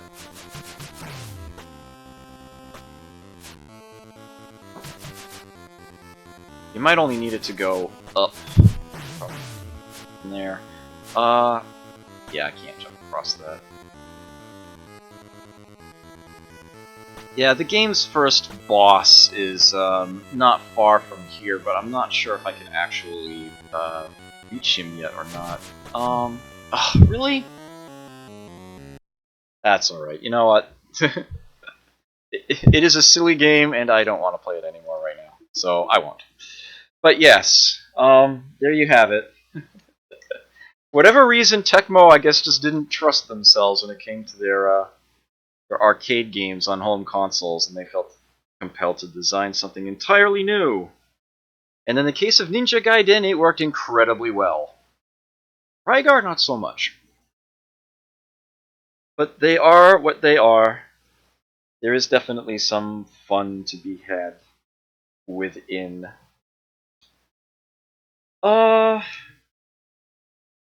Yeah, Strider is a game where they're both action platformers, but the arcade original is very very action oriented, dealing with bosses and whatnot. And the Genesis version of it is very faithful to the arcade.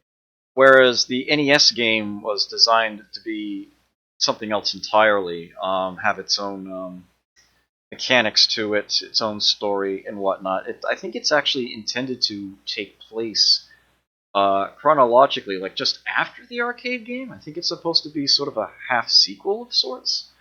And if you think Rygar is glitchy, holy crap, Strider is terrible. But rather than play that myself, I will simply direct you to the highlights of the last AGDQ. The Strider run there is, I think, all of 5 minutes, and it is hilarious. It is absolutely hilarious. Alright, take care. I'll hope to see you again some other time. Yeah. I know they're rare opportunities. Okay, let's see, what time is it? Oh, it's 10 o'clock. I'm at the halfway point already, darn. You know what? I am going to squeeze in 1 or 2 more NES games before I take the break. I can't resist doing this one, and I don't think you would want me to. So, I'm going to.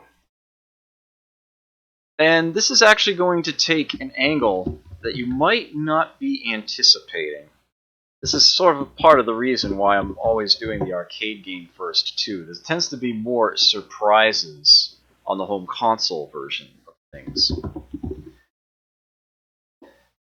It was practically impossible to be around in the early 80s and not encounter... Oops, hold on. I have to switch this first because this game actually will lock my mouse down. Yes, this is indeed the vector shooter.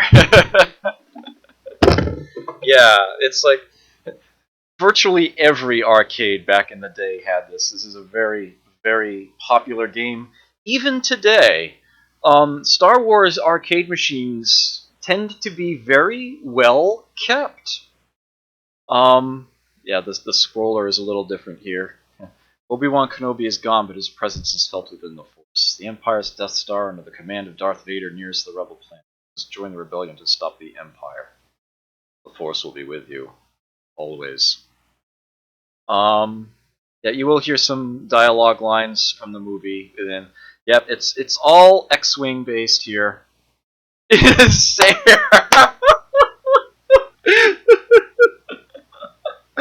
Oh man, yeah. I remember Zare. I remember Zare.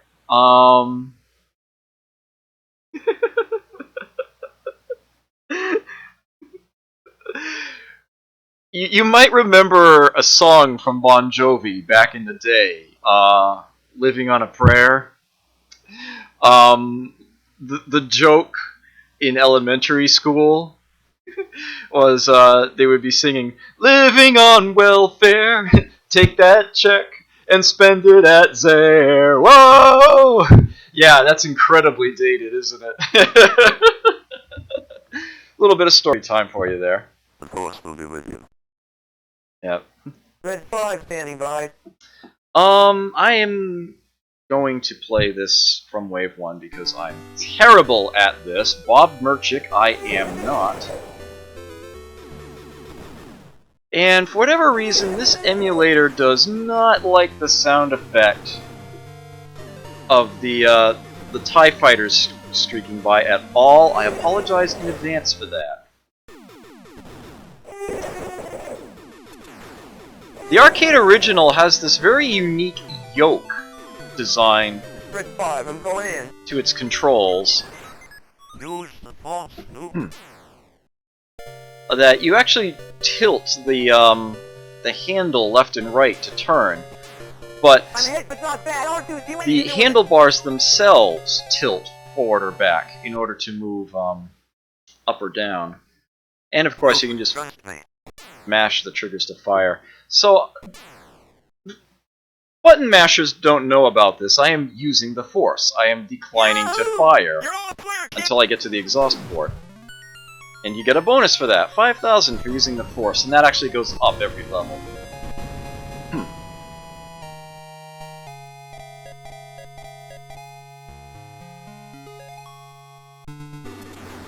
Much like Donkey Kong, which I'm still foreshadowing and not playing. I'm putting it off. There's also another reason for that. Have you now? This game adds new levels as you go. More loops. Red 5, I'm going in. Yep. Here's the surface section where we now have turrets to shoot at. Ah. Yeah, the enemy fireballs can all be shot out. And in any one circumstance, deciding whether you need to shoot one out or dodge one is key, and I'm not very good at this. It also has a, especially when it comes to the dogfight section at the beginning of each cycle. Use the force, Noob. Yeah, that's the reason I'm not shooting at these turrets, is because I was using the force. I should be able to get that done on this level as well, but... Yeah, if you fire at all here, yeah, you don't get that bonus. It's one of those things that, No, Noob. surprisingly few people, actually know. It says use the force right there, and if you've seen the movie, You're strong. you have a feeling of, what that would actually entail. Yeah,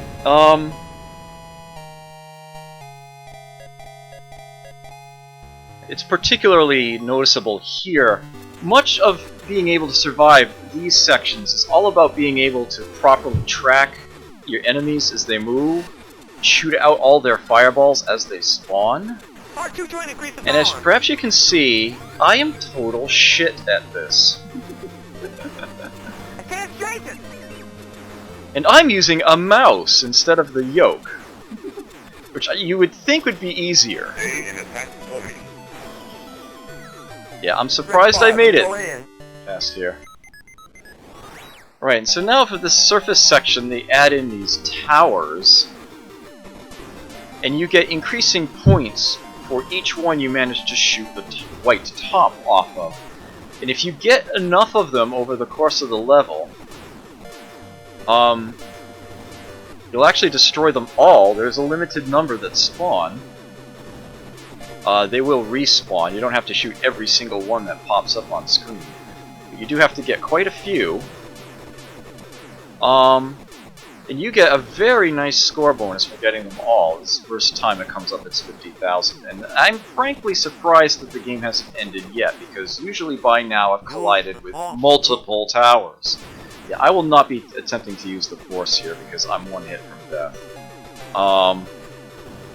Nope, they got me. Remember. This, of course, being an Arto... Oh, I shouldn't have talked over Alec Guinness there. This being an early Atari arcade game, you can actually choose to start on a level other than the first one. If you choose to start on Wave 3 and successfully finish Wave 3, you get a nice 400,000 point bonus, which obviously is a lot better than you'd get otherwise. Yeah, it's like there's a Death Star every level. It's one of those arcade games where it keeps just replaying things over and over, depending on how well you do, how long you last. Alright, so, there were lots of versions of the Star Wars arcade game released for, I think, at least a dozen different platforms, different consoles, especially home computers. I'm intentionally not picking any of them. I am picking the one relatively contemporary game that was actually very different. And it just so happens to be, well, technically not NES. There was a Star Wars game released for the NES. You may well have seen it. It was developed by Beam Software with the guidance from Lucasfilm and published by JVC. It came out in 1991. This is not the game I'm showing you. In Japan, there was an even earlier Star Wars game for the Famicom from Namco. And I am going to show you this one because it is a lot closer to when Star Wars itself was actually out. It's 4 years earlier. It's only 4 years after the arcade game. Wait, did I seriously? Yes, I did. I closed the other emulator like a tool. Like a total tool. I will swap that over right now. Yeah, this game right here, though.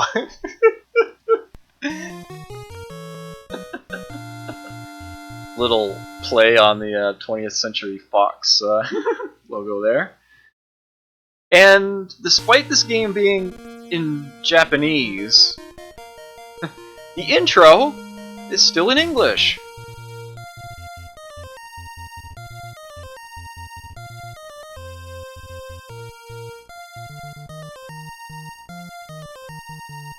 This is actually identical to the film.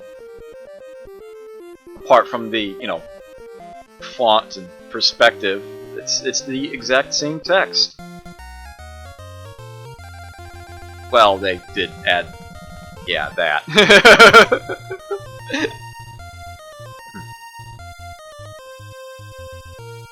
So, if you have played the NES JVC game, yeah, this is very different. Did a very good job with a cutscene here.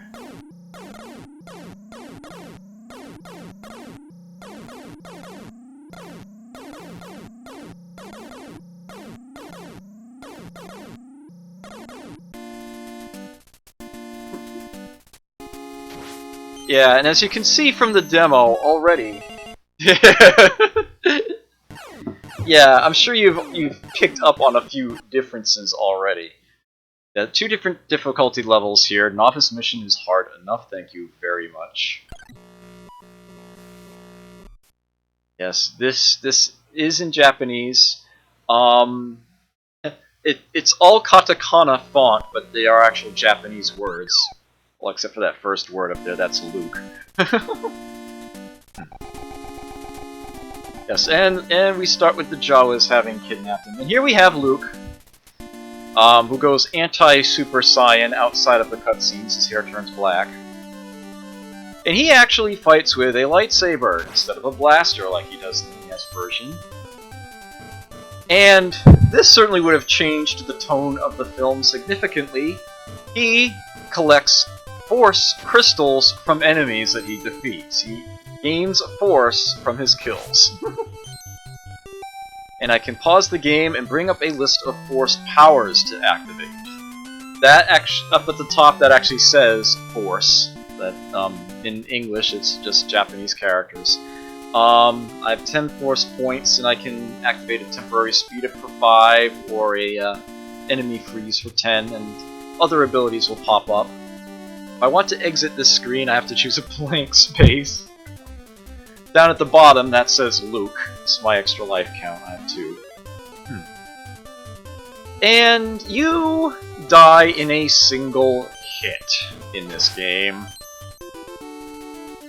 Yeah, the other game you're familiar with, which was released in Japan as well, by the way. So there are two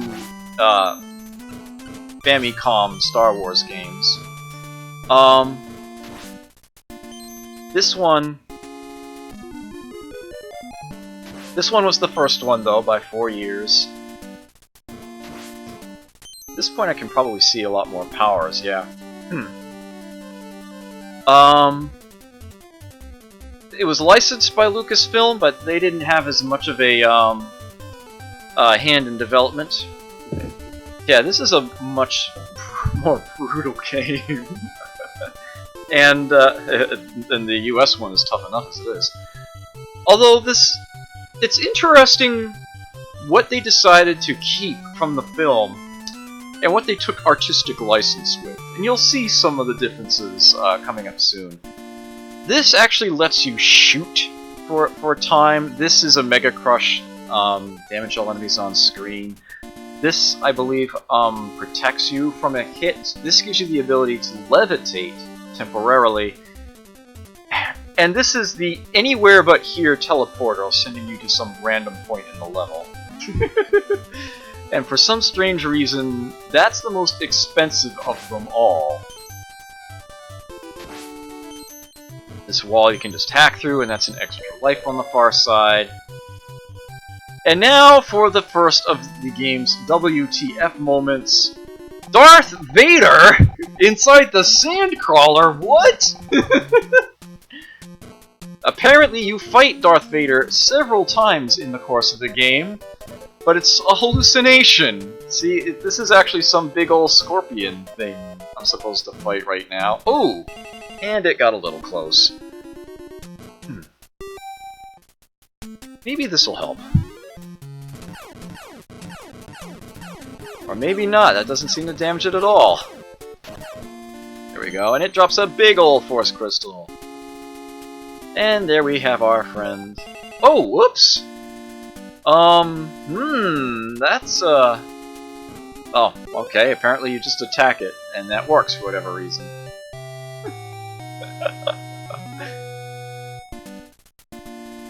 And now we grab ourselves a land speeder, and we can, as long as we don't crash into a wall, just totally pwn any enemy we pass through.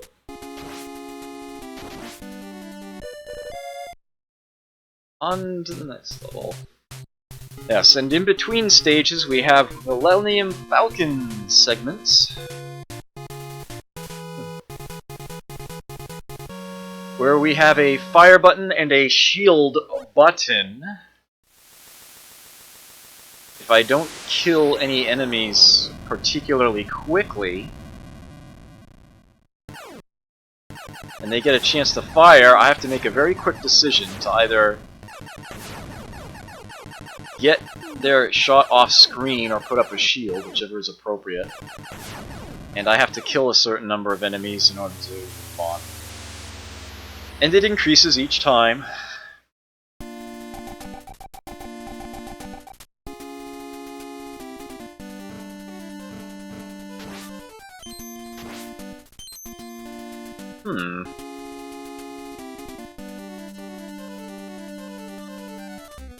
Oh. Apparently, if you jump into it, it's like a wall. What? Oh, I call bullshit on that. What the hell was that?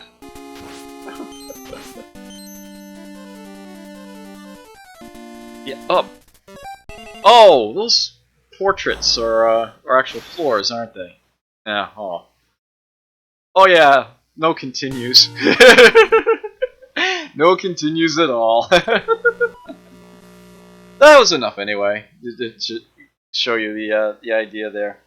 So yeah, Star Wars games, of course, have been done many different times, but what you just saw were basically the first two. There was the arcade game and all of its ports, and then that one. It's never released for any other platform. That's yeah. That is the original version of Star Wars on the Famicom.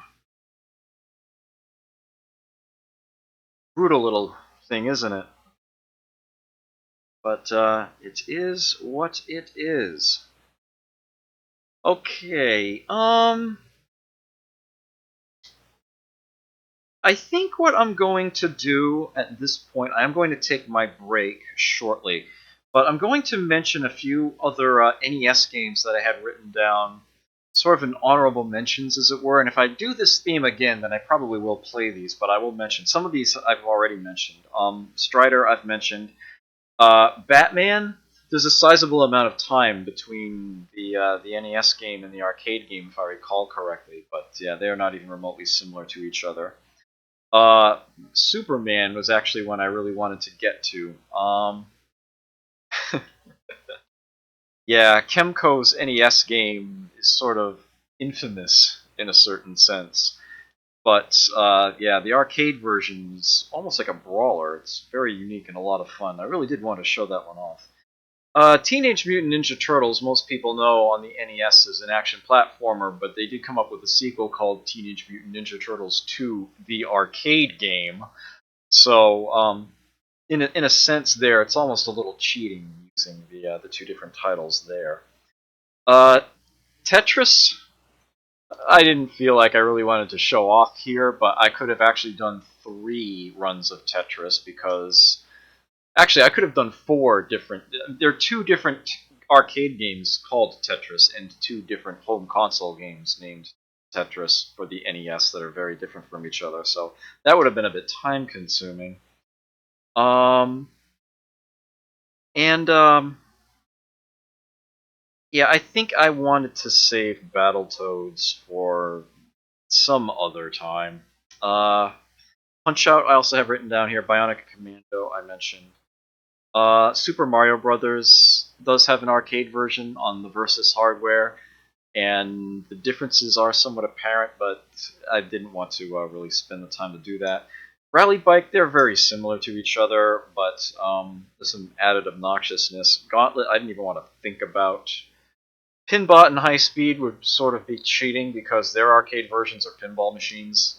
I didn't really have any easy way of demonstrating that prepared in advance anyway.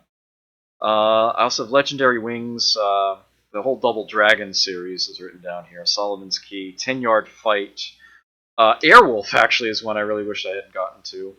And I would have been very happy to show off how bad Ikari Warriors was and how good Guerrilla War is on the translation there. City Connection I have written down, but I've sort of covered that already during Ladies' Night. Commando, Bomberman, and Gyrus. The big thing in Gyrus is that you have an additional sub-weapon. Yeah, I have a lot of NES games written down here. Oh yeah, Indiana Jones and the Temple of Doom was another one. Yeah,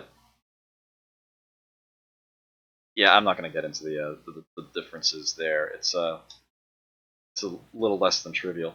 So I could easily do this theme again some other week and have myself a um, yeah, even more NES games to start with.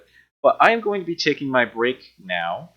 There was almost enough to do a superhero edition alone. Yeah, actually, I could very well do a superhero theme. That is actually something that I could do. Just do superhero games. So things could get covered at later times, but I could actually do this very same theme again. But there are a number of games here that the console version I'm looking at is not NES, and I will be covering some of those after a short break. I should be somewhere between 3 and 5 minutes, and I will get things rolling again. There'll be some Genesis, some Game Boy, maybe 1 or 2 other surprises. Or did I actually not have any other? Yeah, I don't have anything SNES set up yet, so it's probably going to be those mainly for now. But yeah, incidentally, if anybody thinks of a game that fits this theme that I haven't mentioned yet, feel free to put it into chat during the break. And I will definitely take a look at them, and I may very well use them at a future time. But for now, Come on, work with me. There we go.